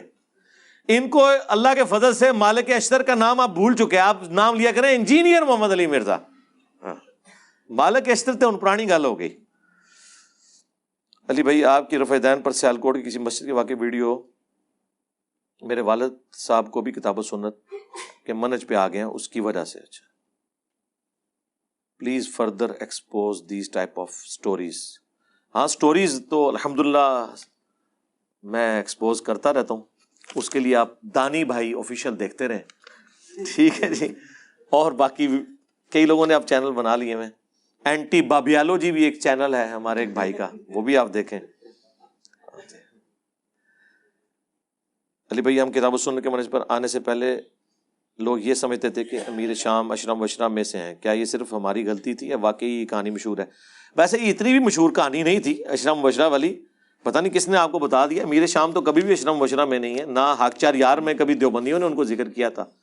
شاید آپ کو اندر خانے کسی نے بتایا ہو. اس طرح کی باتیں مجھے بھی سننے کو ملی ہیں، لیکن اوور آل نیریٹو یہ نہیں کبھی بھی سنیوں کا رہا کہ انہوں نے کبھی عشرہ مبشرہ میں امیر شام کا نام بتایا ہو، وہ تو وہی انہی 10 صاحب کا نام ہی بتاتے ہیں۔ آن لائن سوالات پوچھنے کا کیا طریقہ ہے؟ کیا ای میل کر سکتے ہیں؟ ای میل چھوڑ دیں، آن لائن کے لیے شاید اور بلال کے چینل پہ روزانہ وہ 2 گھنٹے بیٹھتے ہیں نا، رات کو 10:30 سے 12:30 تک، بعض اوقات 10 سے 12، بعض اوقات 11 سے 1، ان کی روزانہ ڈیوٹی لگی ہوئی ہے ادر دین ہفتہ اتوار، تو آن لائن آ کے آپ سوال ویڈیو میں آ کے ریکارڈ کروائیں، میرے تک پہنچ جاتے ہیں۔ میں پھر جمعرات والے دن جن سے جو اوورسیز پاکستانی ہیں یا دوسرے ملکوں کے رہنے والے لوگ ہیں ان سے لائیو بات کر لیتا ہوں، اور جمعے والے دن ساروں کے سوالات کے جوابات دیتا ہوں۔ سر میں نان مسلم ہوں، اسلام کے بارے میں اور زیادہ جاننا چاہتا ہوں، کیا کروں؟ کرنا یہ آپ نے قرآن ترجمے سے پڑھیں جی، اسلام کے بارے میں آپ جان جائیں گے۔ اسلام وہ ہے جو قرآن میں لکھا ہوا ہے۔ علی بھائی افسوس، ایک میری ویڈیو بھی ہے، نان مسلم یا نیو مسلم کیا کرے، نیو مسلم کیا کرے، کون کون سی کتابیں پڑھیں، اس میں پہلی اور آخری کتاب قرآن ہی ہے جی پڑھنے کی، بعد میں باقی چیزیں دیکھی جائیں گی۔ علی بھائی افسوس، یہ فرقے رسول اللہ صلی اللہ علیہ وآلہ وسلم پر تو اکٹھے نہیں ہوئے، لیکن بنو امیہ کے دفاع پر اکٹھے ہوئے ہیں۔ نہیں، بنو امیہ کے دفاع پہ بھی کوئی نہیں اکٹھے ہوئے، بے فکر رہیں، یہ چاند ایک لوگ ہیں جو اکٹھے ہوئے ہیں۔ شیعہ تو کوئی نہیں ہے ان کے ساتھ بنو امیہ کے مسئلے میں۔ اب آ جائے بریلوی، تو بریلویوں میں کیا حنیف قریشی صاحب ان ناسبیوں کے ساتھ کھڑے؟ مفتی منیب صاحب نے ایک بیان دیا تھا، پھر بالکل پلٹ گئے، انہوں نے بالکل پھر اپنی موجودگی میں یہ جو امیر شام کے حق میں نعرے تھے انہوں نے کہا تھا یہ نہ لگائیں آپ، سیاست معاویہ زندہ باد، انہوں نے کہا یہ نعرہ نہ لگاؤ۔ تو ایسا نہیں ہے۔ اس طریقے سے دیوبندیوں میں بھی مولانا طارق جمیل صاحب آپ کیا کہیں گے کہ بنو امیہ کو وہ سپورٹ کرتے ہیں، ایسا نہیں ہے، چند لوگ ہیں ہر جگہ، لیکن یہ دیکھ لیں یہ ہے بزدل ہیں، جس طرح ہم نے انہیں للکارا ہوا ہے نا، بھیگی بلی بنے ہوئے ہیں، ہاں بڑے طریقے سے، نہیں جی یہ باتیں نہیں کرنی چاہیے، یہ اس طرح کر کے بات کرتے ہیں، سامنے آگے نہیں کوئی بات کر سکتا، انہیں پتا ہے وہ گاٹے فٹ ہو جائے گی، جو بات کریں گے وہ آدھی کریں گے، وہ ہم پکڑ لیں گے۔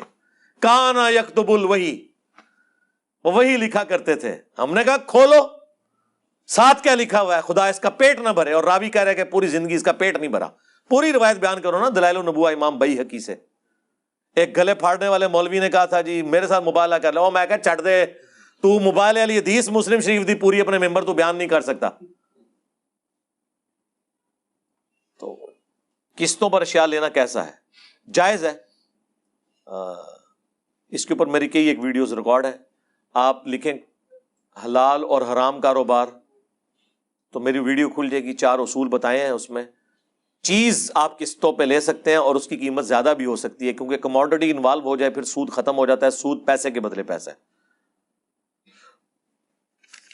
باقی تو پھر سوال رائے نہ گواہ بن سکتے ہیں، کیوں نہیں بن سکتے؟ 3 یا 4 رکعتوں والی نماز میں اگر دوسری رکعت کے تشہد میں درود پڑھ لیا جائے تو سجدہ صاحب کرنا ہوگا؟ جی پڑھ لیں تو افضل ہے، سجدہ صاحب کیوں کرنا ہوگا؟ اس کے اوپر میری ویڈیو ہے، فقہ حنفی کی انجینئرنگ، وہ یہ کہتے ہیں، تو میں نے ثابت کیا ہے، سنن نسائی میں صحیح مسلم میں موجود ہے کہ نبی علیہ السلام نے درمیان والی تشہد بھی پوری پڑھی ہے۔ وائے حنفی کارڈ امام حنیفہ امام اعظم، ان کی خواہش ہے جی جسے مرضی کہتے رہے، وہ ان 4 اماموں میں سے اس اعتبار سے بڑا سمجھتے ہیں ان کو۔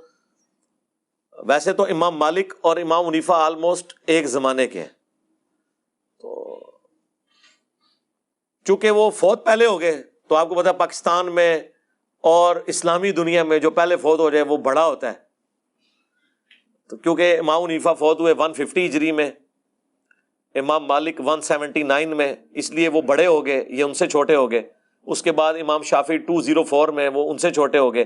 احمد بن حنبل 241 میں، وہ ان سے چھوٹے ہو گئے، اور امام بخاری 256 میں، وہ ان سے چھوٹے ہو گئے۔ حالانکہ ہم سے پوچھیں، ہمارے نزدیک تو امام بخاری نے صحیح بخاری لکھ کے جس طرح ان بڑے اماموں کی غلطیوں کو صحیح احادیث کی روشنی میں ہائی لائٹ کیا ہے، کئی معاملات میں وہ ان سے بھی بڑے ہیں۔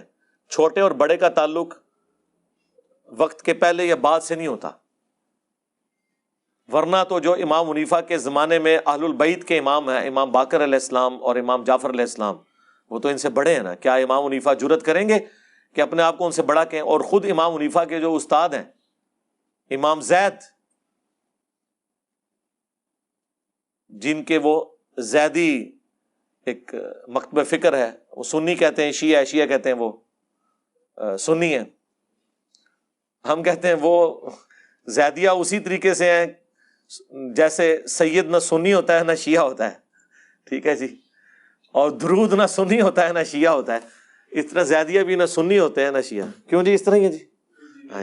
ہاں جی, یہ بھی زیادی ہے نا. قربانی کا گوشت محرم سے پہلے ختم کرنا ضروری ہے؟ نہیں, جب مرضی آپ ختم کریں, بس وہ خراب نہ ہو جائے یہ دیکھ لیں. آپ میڈیکلی آپ دیکھ لیں کہ وہ ایسی جگہ سٹور ہو, میڈیکلی اگر اچھی آپ کی فریزنگ ہوئی بھی ہے, آپ کئی مہینے تک بھی کھاتے رہیں, کوئی ایشو نہیں ہے, بشرطے کہ بیچ میں بجلی اب چلی گئی, اگر وہ پگھل گیا پھر اس کے اندر کوئی اس طرح کا ڈیکمپوزیشن والا معاملہ نہ شروع ہو جائے, کوئی اتنا ایشو نہیں ہے. آپ ایک سال کے لیے بھی سائبیریا میں جا کے ایک دمبا ذبح کر کے پھینک دیں, سال بعد جا کے اٹھا کے پکا لیں, انشاءاللہ بالکل ٹھیک ہوگا. کیونکہ محمد کے غلاموں کا کفن میلا نہیں ہوتا, بشرطے کہ وہ دفن ہو سائبیریا میں. کیا نمازیں جمع کرنے پر صرف فرض ادا کیے جائیں گے؟ چاہے جمع کر رہے ہیں یا نہیں کر رہے ہیں, خالی فرض بھی کافی ہیں. البتہ سنت یہی ہے کہ نبی علیہ السلام جب نمازوں کو جمع کرتے تھے تو ساتھ والی جو نفلی نماز ہے یعنی سنت موقدہ وہ نہیں پڑھتے تھے.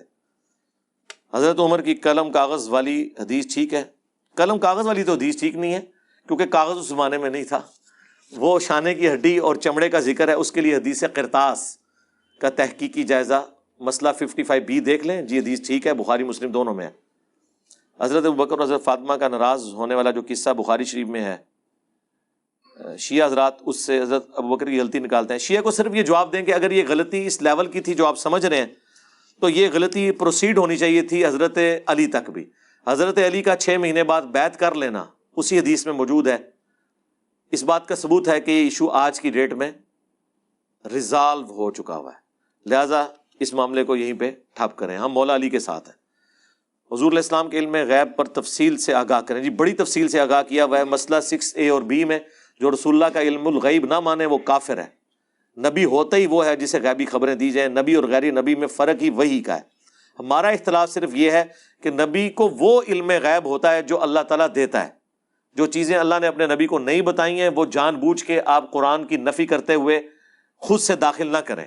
جس طرح سورہ الشورى میں ہے ما کنت تدری ما الکتاب ولا الایمان, اے نبی قرآن کے نزول سے پہلے نہ آپ اللہ کی کتاب کے بارے میں جانتے تھے نہ ایمان کی تفصیلات کے بارے میں. ڈیٹم لیول کا ایمان ہوتا ہے, ہر نبی پیدائش سے لے کے وفات تک ایمان پر ہوتا ہے, لیکن اس کی جو کمپلیشن ہے وہ وحی کے ساتھ ہوتی ہے. تو نبی علیہ السلام کو اعلان نبوت سے پہلے وہ ساری چیزیں نہیں پتا تھی جو اعلان نبوت کے بعد اللہ تعالیٰ نے وقتاً فوقتاً وحی کے ذریعے بتائی ہیں. اور جہاں پہ وحی مکمل ہوگی اس کے بعد بھی جو چیزیں نہیں بتائیں, مثلاً ایک چیز کہ قیامت کب آئے گی, قیامت کی نشانیاں بتائی گئی ہیں, قیامت کب آئے گی قرآن میں جگہ جگہ ہے. نبی یہ تم سے سوال کرتے ہیں, یہ تو یوں سوال کر رہے ہیں جیسے تم دھاگ لگا کے بیٹھے ہو. وَيَقُولُونَ مَتَىٰ هَٰذَا الْوَعْدُ إِن كُنتُمْ صَادِقِينَ, یہ کہتے ہیں کہ وہ قیامت کا دن کب آئے گا جس کا تم وعدہ دیتے ہو. قُلْ إِنَّمَا الْعِلْمُ عِندَ اللَّهِ, اے نبی تم فرماؤ اس کا علم تو اللہ کے پاس ہے. وَإِنَّمَا أَنَا نَذِيرٌ مُّبِينٌ, میں تو صرف ڈر سنانے والا ہوں. تو قیامت کے علم کے بارے میں بخاری مسلم میں حدیث ہے, جب جبرائیل علیہ السلام انسانی شکل میں آ کے سوال کرتے ہیں. مسلم کی تو پہلی حدیث ایمان کے چیپٹر میں یہی ہے, 93 نمبر, 92 تک مقدمہ ہے اور 93 کتاب الایمان کی پہلی حدیث ہے.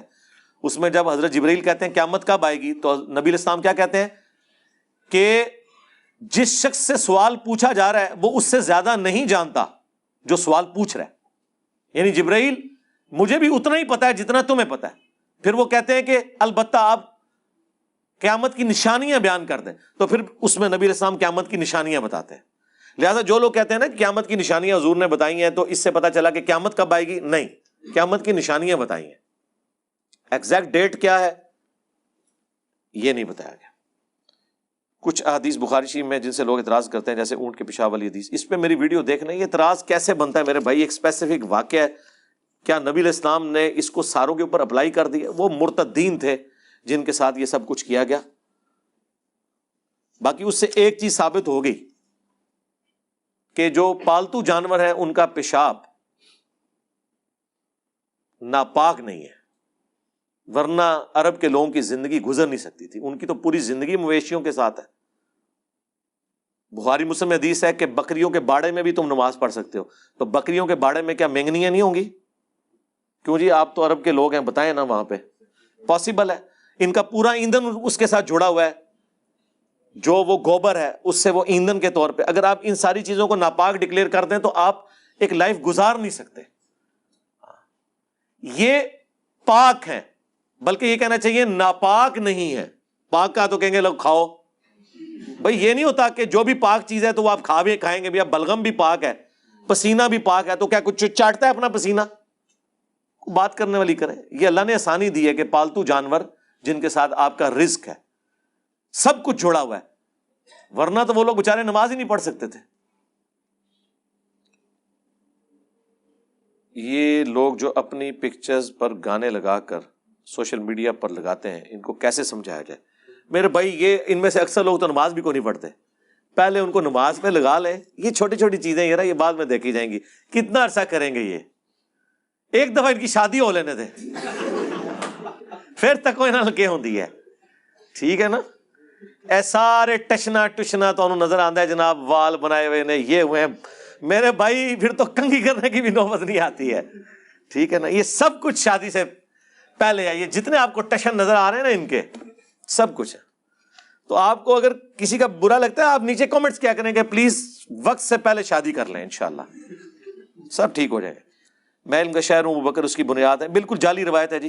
صرف ایک روایت ہے ترمذی میں جو اپنے متن کے اعتبار سے درست ہے، سند میں درست نہیں ہے، کہ میں حکمت کا شہر ہوں، علی اس کا دروازہ ہے، لیکن یہ بات اپنے متن میں درست ہے۔ وہ میں نے بتایا مسلم شریف میں اوپر تلے 3 احادیث ہیں۔ اما عائشہ سے کوئی آ کے موضوع پہ مسح سے متعلق پوچھتا ہے تو وہ کہتی ہیں تم علی ابن ابی طالب کے پاس جاؤ، ان کا زیادہ وقت رسول اللہ کے ساتھ سفر و حضر میں گزرا ہے۔ بیوی عائشہ ہیں اور وقت کس کا زیادہ گزرا ہے؟ علی کا، کیونکہ حضرت عائشہ تو صرف اس سفر میں ساتھ ہوتی تھی نا جس سفر میں نبی الاسلام قرآن اندازی جو بخاری مسلم میں آیا کرتے تھے، ہر سفر میں ڈیفرنٹ بیوی ہوتی تھی۔ صلح حدیبیہ کے موقع پر قرہ ام سلمہ کے نام نکلا تھا، وہ ساتھ تھی، اور جس سفر میں سیدہ عائشہ پہ تہمت لگائی منافقین نے، اس میں حضرت عائشہ ساتھ تھی۔ تو پھر مولا علی نے کہا کہ مسافر کے لیے 3 دن اور 3 رات، اور مقیم کے لیے 1 دن اور 1 رات، 5 نمازوں تک مسح کر سکتے ہیں۔ کیا ہم کسی بزرگ کے دربار پر صرف فاتحہ کے لیے جا سکتے ہیں؟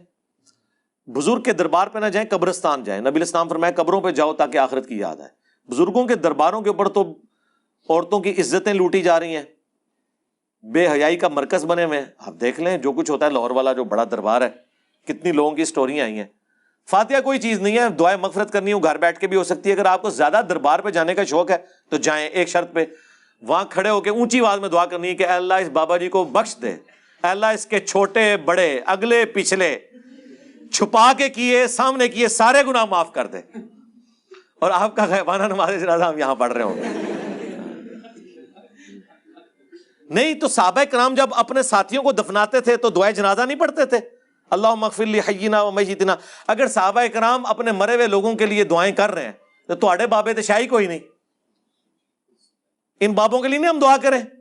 جائیں جی مزارات پہ، 8 سے اجازت ہے جی، جائیں، ایک شرط کے ساتھ، ان قبروں پہ کھڑے ہو کے اونچی آواز سے آپ نے دعا کرنی ہے کہ اے اللہ اس بابے کے اگلے پچھلے چھپا کے کیے ہوئے سامنے کیے ہوئے چھوٹے کیے ہوئے بڑے کیے ہوئے سارے گناہ معاف کر۔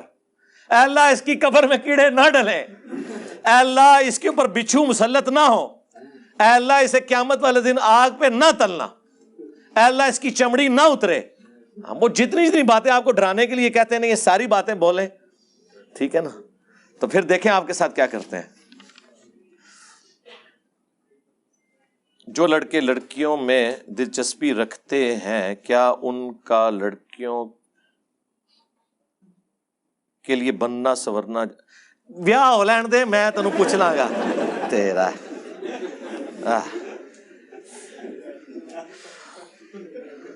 شادی کے بعد تو میرے بھائی یہ حالت ہو جاتی ہے کہ بندہ گرمیوں میں غسل کرنے کے بعد بغیر استری کے ہی کپڑے پہن لیتا ہے کہ آپ استری ہو جان گے۔ ہاں، آپ نے ایک دفعہ اپنے ایک لیکچر میں کہا تھا کہ حضرت حمزہ کی شہادت پر ماتم تو ضرور ہوا مگر اس وقت ماتم کی مانعت کا حکم نازل مہربانی ہوگی. دیکھیں کہ بعد میں کس آیت میں, وہ تو میں نے بتایا نا احادیث کے اندر موجود ہے نا جی. یہ آیت میں آیا تھا کہ حضرت حمزہ کی میت کے اوپر ماتم ہوا ہے. اپنی گل تے تہاڈی آیت ہی نہیں, حدیث ہی چاہتے ساڈی بھی پھر حدیثاں لو نا بخاری مسلم میں کہ نبی الاسلام نے ان چیزوں سے منع کیا. تو حدیث میں جو چیزیں آئی ہیں ان کی مانت بھی حدیث میں آئی ہوئی ہے. قرآن میں کہاں آیا ہوا ہے ماتم؟ قرآن میں تو ماتم آیا ہی نہیں ہے. یہ حضرت حمزہ پہ جو ماتم ہوا تھا اس کا ذکر احادیث میں ہے, اور ماتم کے والے سے بخاری مسلم کی احادیث موجود ہے. ایون شیعہ کی کتابوں سے بھی مولانا اسحاق صاحب نے وہ احادیث دکھائی ہیں. بلکہ اب تو یہ آدھے ماتم کو تو مفتی اعظم ایران نے بھی کہہ دیا ہے کہ یہ غلط ہے, زنجیر زنی کرنا اور چھریاں مارنا. وہ کہتے ہیں اگر کسی نے زیادہ کرنا ہے تو تھوڑا سا سینہ کو بھی کر لے جس میں اپنے آپ کو ڈیمیج نہ کرے. اتنا تو وہ بھی مان گئے, باقی ہم نے منوا لیا انشاءاللہ. میں یہ سوال 2 بار پہلے بھی پوچھ چکا ہوں لیکن کوئی خاطر خواہ جواب نہیں ملا. یار میں جواب ہی دے سکتا ہوں, آپ کی تسلی کروانا میری ذمہ داری نہیں ہے. حضرت فاطمہ علیہ السلام حق ماننے کے لیے دربار گئیں تو خالی لوٹی, کیا یہ واقعہ جو کتابوں میں درج ہے درست ہے؟ جی بخاری مسلم میں موجود ہے, آپ دیکھ لیں. علی بھائی اگر کوئی آپ کو برا بھلا کہے تو ہم کیا کریں؟ صبر کریں جی, اور کیا کرنا ہے. ہم نے تو نہیں کہنا کہ آپ ان کے اوپر کوئی قنوت نازلہ پڑھیں. آپ ان سے پوچھ لیا کریں کہ کیوں یار اس کو کہہ رہے ہو, ذرا بتاؤ. میں نے بھی سنا ہے بڑا فلانا ٹنگا ہے, لیکن سنے ہی ہے, کوئی بات پتا ہے. اللہ کے فضل سے آپ کو کوئی بات نہیں بتائے گا. اور جتنے کلپ آپ کو دکھائے گا وہ کلپ وہ ہوں گے جو لوگوں نے کاٹے ہوئے ہوں گے. کلپ تو وہ ہے یار جو میرے چینل پہ اپلوڈ ہوا ہے. یہ تو بڑی سخت زیادتی ہے کہ آپ کسی دوسرے کے چینل سے کلپ ریفر کریں, یا تو پھر ہمارے جیسے ایماندار ہوں کہ پوری بات کاٹیں. ٹھیک ہے جی. دیکھیں الیاس قادری صاحب کو میں نے ڈیمانڈ کی تھی کہ آپ ایک ویڈیو بنائیں جس میں آپ یہ ادے پور والا واقعہ اس کی مذمت کریں, کیونکہ وہ آپ کا مرید تھا. میری ویڈیو ریکارڈ ہو گئی.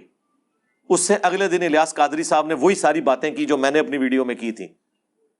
اپلوڈ میری ابھی ویڈیو نہیں ہوئی تھی, لیکن میں اتنا ایماندار ہوں کہ وہ چونکہ ویڈیو ان کی مارکیٹ میں آ چکی تھی, میں نے وہ ویڈیو بھی ساتھ جوڑ کے اسے اپلوڈ کیا. حالانکہ میری ویڈیو پہلے ریکارڈ ہوئی تھی, انہوں نے بعد میں کلیریفیکیشن دی. میری ویڈیو پہلے کی ریکارڈ ہو چکی تھی. یہ جو محرم کے اندر اویس قادری نے اپنی بیٹی کا نکاح کیا تھا اور میں نے اسے کنڈیم کیا, اپلوڈ ہونے سے پہلے ان کی کلیریفیکیشن آ گئی کہ یار یہ میری مجبوری تھی, میں اس کو صحیح نہیں سمجھتا. میں نے ایمانداری کی, میں نے ان کی وہ ویڈیو ساتھ لگا دی. ہم اتنی احتیاط کرتے ہیں, خدا کے لیے اللہ سے ڈریں. ہمارے بارے میں بھی جب ہمارے مخالفین اس طرح کی کوئی حرکت کرتے ہیں تو تھوڑا خوف خدا رکھ لیے کریں کہ ہم نے بات کیا کی ہوئی ہوتی ہے, اس کو کیا بنا کے پیش کر رہے ہوتے ہیں. عمران خان کے بارے میں پروپیگنڈا کیا جاتا ہے کہ یہ قادیانی ہے, تصحیح فرما دیں. یہ پرانی بات ہے, اب تو کوئی ایسا پروپیگنڈا نہیں ہو رہا, بہت پہلے ہوا تھا.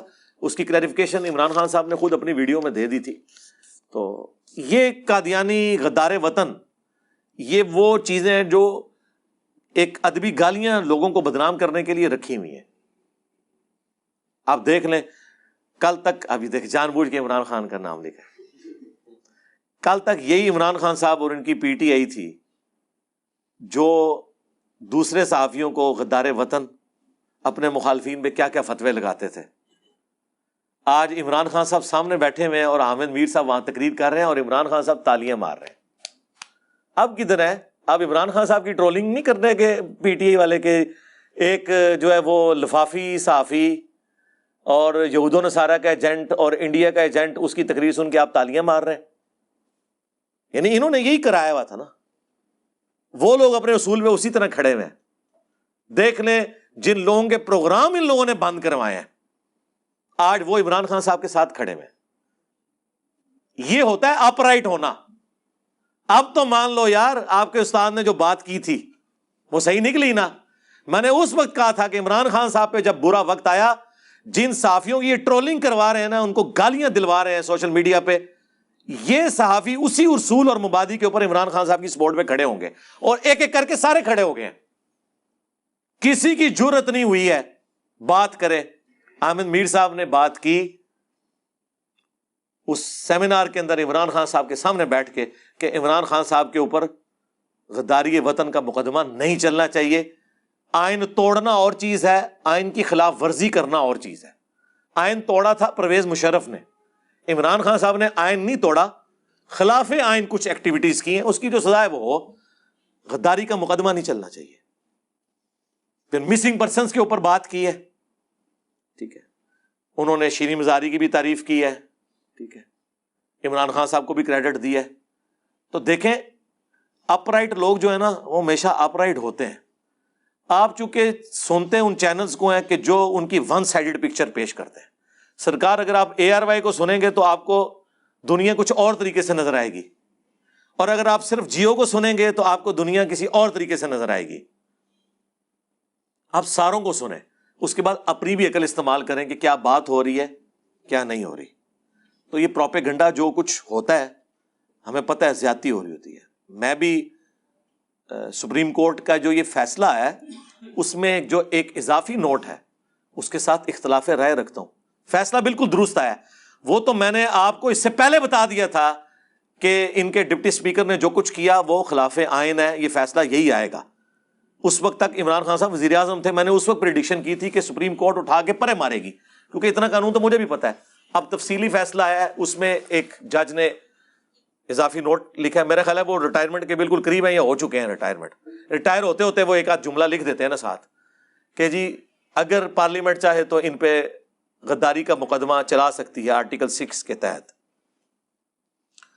تو بس وہ انہوں نے لکھ دیا. تو پھر آپ دیکھیں عمران خان صاحب کے جو دائیں بائیں لوگ تھے وہ پریس کانفرنسز کر رہے ہیں, اور حالانکہ یہ تو ان کو چیک کرنے کے لیے انہوں نے ٹیسٹر لگایا تھا, لیکن انہوں نے ایسی ایسی تقریریں شروع کر دی کہ وہ چیز پیچھے رہ گئی, ان کے وہ جملے پھر آگے آگے, وہ اس پہ بھی توہین عدالت لگا دیں گے, اس پہ وہ کہہ دیں گے آپ غدار وطن ہو گئے ہیں, آپ اداروں کے خلاف بول رہے ہیں.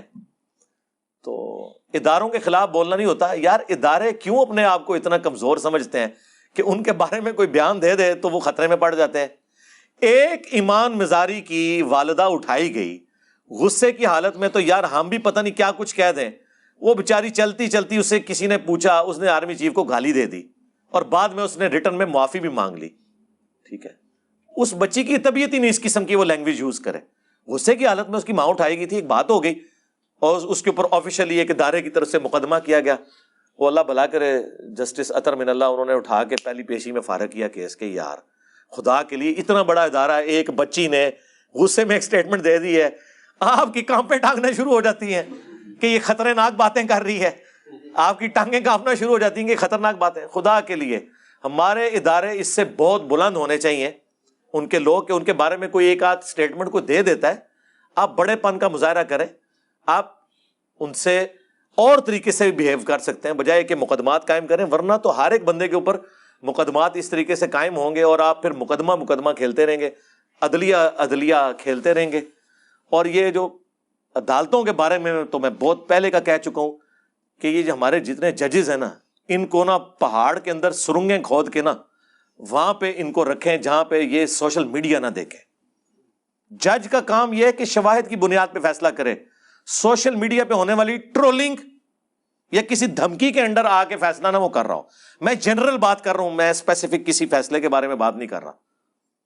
یار باہر کے ملکوں میں تو اخبارات پڑھنے کے اوپر پابندی ہوتی ہے کہ یہ نہ ہو کہ اخبار پڑھ کے تو کسی دوسری طرف جج چل پڑے. اور جج نے بولنا نہیں ہوتا, اس نے صرف جج کرنا ہوتا ہے, دونوں طرف کی باتیں سن کے فیصلہ سنانا ہے. یہاں تو وہ پریس کانفرنس کر رہے ہوتے ہیں عدلیہ کے اندر بیٹھ کے, رات کو ایک پولیٹیکل لیڈر سٹیٹمنٹ دیتا ہے, اگلے دن ایک جج جو ہے نا اس کا جواب دے رہا ہوتا ہے. یار آپ لوگوں کا یہ کام ہے کہ آپ لوگ عدلیہ میں بیٹھ کے پولیٹیکل لیڈرز کی باتوں کے جواب دیں. اسی طریقے سے کوئی پولیٹیکل سٹیٹمنٹ آتی ہے, وہاں سے ہمارے جو ایک ادارہ ہے اس کے کوئی بندہ آ کے ٹویٹ کھڑکا دیتا ہے. وہ یار جاؤ اللہ کے بندو, آپ کا یہ کام ہی نہیں ہے پولیٹیکل ایشوز کو پولیٹیشنز کو سالو کرنے دو. نہ یہ عدلیہ کا کام ہے, نہ یہ فوج کا کام ہے کہ وہ اس طرح کے مسئلوں کے اوپر کوئی سٹیٹمنٹس دے یا مقدمات لوگوں کے اوپر قائم کرے. اور یہ پولیٹیشنز بھی کان کھول کر سن لیں. عمران خان صاحب کو تو ان کی زندگی میں پتہ چل گیا نا, ان کو یہی صحافی سمجھایا کرتے تھے کہ حضرت عقل کے ناخن لیں, یہ کام نہ کریں, کل کو آپ پہ بھی برا وقت آئے گا. تو دیکھیں آج برا وقت کیسا آیا ان پہ, کتنا مشکل وقت ان کے اوپر آیا ہوا ہے. سب ان کا ساتھ چھوڑ گئے ہیں, جو جن جن کے ساتھ وہ امید وابستہ کیے ہوئے تھے. ایک عدالت رہ گئی تھی, اب عدالت نے بھی اپنا حکم سنا دیا. تو آج سول سوسائٹی کھڑی ہے, وکلاء کھڑے ہیں, صحافی کھڑے ہوئے. وہ صحافی جن کی نوکری انہوں نے ختم کروائی, جن کے پروگراموں پہ انہوں نے پابندیاں لگوائیں. جب ہم سمجھاتے تھے تو ہمیں کہتے تھے نہیں آپ کو نہیں پتا, وہ فوج پہ اگر کوئی تنقید کرے تو آپ کو نہیں پتا, جن ملکوں کی فوجیں نہیں ہوتی نا وہ پھر لیبیا بن جاتے ہیں, عراق بن جاتے ہیں. یہ ہمیں پی ٹی اے والے کہتے تھے. تو ہم ان کو کہتے تھے کہ یار ہم کب فوج کے خلاف ہیں, ہم کہتے ہیں فوج کا پالیٹکس میں کردار نہیں ہونا چاہیے. آج تو سرکار آپ کا بیانیہ تو ہمیں بھی پیچھے چھوڑ گیا. ہاں تسی تے پڑھائی نہیں دے رہے, تہاڈا تے وضو ایسا ٹوٹیا ہے کہ دوبارہ وضو کر دیو ادھے وضو پھر ٹوٹ جاتا ہے. ٹھیک ہے, آپ تو غدار وطن, یہود و نصارہ کا ایجنٹ, امپورٹڈ حکومت, کون کون سی ادبی گالیاں ہیں جو آپ اداروں کو نہیں دے رہے. یہ بھی دوسری ایکسٹریم ہے. ٹھیک ہے, تو وہ ساری باتیں جو ہم کل کو کرتے تھے اور پی ٹی اے والے ہمیں کہتے تھے آپ غلط ہیں, آج وہ باتیں اس میں مزید مرچ اور مسالہ ڈال کے اس 10 کے آگے 10 صفرے اور لگا کے پی ٹی اے والے بیان کر رہے ہیں, لیکن اس کا کوئی نتیجہ نہیں نکلنا. یہ جو حرکتیں پی ٹی آئی یا عمران خان صاحب کر رہے ہیں, اس کے بعد میں نے آپ کو پہلے بھی دبے الفاظ میں کہا تھا کہ عمران خان صاحب کا پاکستان میں پالیٹکس میں فیوچر بہت تاریک ہے اگر وہ اسی طریقے سے چلیں گے. کیونکہ جو ہمارے پاس اطلاع ہیں اور وہ اطلاع نہ بھی ہو, ہمیں جو نظر آ رہا تھا اس کی روشنی میں بھی, میرے بھائی وہ تو ایک چھوٹی سی بات کرنے کے اوپر پرائم منسٹر کو اڑا کے پرے مار دیتے ہیں ڈان لیگز کے مسئلے میں, جو بعد میں پاکستان کی پالیسی بن گئی ایف اے ٹی ایف کی وجہ سے. اور ایک پرائم منسٹر اس کے اوپر فارغ ہوا ہے کہ اس نے یہ بات کیوں کی, جو بعد میں بات بار بار آرمی چیف خود کر رہے ہیں, لیکن کوئی یہ اخلاقی جرت نہیں رکھتا کہ یار وہ پرائم منسٹر نے اس وقت بات ٹھیک کی تھی. تو یہاں تو چھوٹی چھوٹی بات کے اوپر وہ فارغ کر دیتے ہیں. اور دوسری بات یہ یاد رکھیے گا, جب بھی ایک پولیٹیشین فارغ ہوتا ہے نا پرائم منسٹر کی پوسٹ سے, کبھی ایسا نہیں ہوا کہ دوبارہ اس کو وہ لے کے آئے. یہ ٹریک ریکارڈ ہے, ورنہ دوبارہ لے آئے تو وہ ان کو پوچھ نہ لے. پہلے نواز شریف کو ہٹایا تو بے نظیر کو لے کے آئے, پھر بے نظیر کو ہٹایا تو نواز شریف کو لے کے آئے. ایسا نہیں ہوا کہ کنسیکٹیو انہوں نے 2 حکومتیں کسی کی بننے دی ہوں. لہٰذا یہ پی ٹی اے والے بھول جائیں, سرکار بھول جاؤ تسی ہاں کہ ہوں اس دفعہ تہاڈی حکومت آن دین گے نہ. اس سے اگلی دفعہ شاید چانسز ہوں, وہ بھی اگر اپنے اتوار درست کیے, اس دفعہ تو وہ کبھی بھی نہیں آنے دیں گے, ناٹ ایٹ آل. ٹھیک ہے نا. تو باقی ہم دعا کرتے ہیں. میں تو بہت پہلے سے, جب یہ ایک پیج پہ تھے, میرا حقیقت ٹی وی کے اوپر انٹرویو ریکارڈڈ ہے, وہ لگا کے دیکھ لیں. اس کے اینڈ پہ باتیں میں نے کچھ کی تھیں, تو میں نے ان کو کہا تھا فون پہ, واٹس ایپ پہ جب بات ہوئی, اکیڈمی کے لوگوں نے کروائی, میں نے کہا میری کوئی بات آپ نے کاٹنی نہیں ہے, اس ساری باتوں کا وزن میں خود اپنے کندھوں پہ اٹھاؤں گا. اس کے اینڈ پہ میں نے جا کے کہا تھا کہ فوج کا کوئی کام نہیں سیاست میں دخل دے.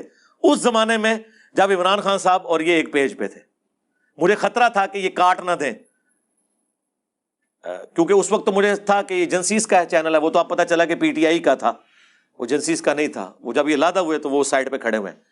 میں نے کہا یہ آپ نے کاٹنا نہیں ہے. ضرب عصب اور رد الفساد کی میں نے تعریف کی, لیکن میں نے کہا خدا کے لیے آپ سیاست میں پنگا نہ لیں, یہ چیز فوج کو بدنام کرواتی ہے. خیر انہوں نے نہیں کاٹا. آج تو خیر ان کی پالیسی ہے الحمدللہ. ہم بھی یہ کہتے ہیں کہ عمران خان صاحب جو نیریٹو لے کے چل رہے ہیں, یہ جو نون لیگ والے بھی آج بڑے ان کے خلاف بول رہے ہیں, میں ان کو بھی کہتا ہوں یار یہ تو آپ کا مشن, جس طرح میں اعلیٰ حضرت کا مشن آگے لے کے چلوں. اعلیٰ حضرت نے صرف ایک گستاخی نکالی تھی, میں نے ساروں کی نکالی ہیں. تو عمران خان صاحب بھی نواز شریف صاحب کا مشن آگے لے کے چل رہے ہیں کہ ووٹ کو عزت دو. اگرچہ ان سے کچھ غلو ہو گیا ہے, لیکن مشن تو وہی ہے. اگر آپ ڈیموکریسی کے لیے اس وقت صحیح نیریٹو پہ اپنے آپ کو سمجھتے ہیں, تو آج نون لیگ کا اور پیپلز پارٹی کا کام تھا کہ عمران خان صاحب کو سپورٹ کرتے. اس نیریٹو میں صرف یہ کہتے کہ آپ کی یہ باتیں سخت ہیں, باقی آپ کی باتیں درست ہیں, ہم آپ کے ساتھ ہیں. الٹا آپ لوگ کہہ رہے ہیں ہم میٹنگ کریں گے اور ہم سوچ رہے ہیں ان کے اوپر آرٹیکل 6 لگائیں. کیا باتیں کر رہے ہیں میرے بھائی. اس طرح کرنے سے ملک کو آپ برباد کریں گے. پہلے ہی پاکستانی نیشن جو ہے وہ بٹ چکی ہوئی ہے, اور کیا کیا صورتحال آپ کے سامنے ہے. ہم غریب نیشنز یہ گوارا کر سکتے ہیں کہ ہم آپس میں اتنی جو تفریق ہو چکی ہے اس میں ایک دوسرے کے اوپر مقدمات چلائیں.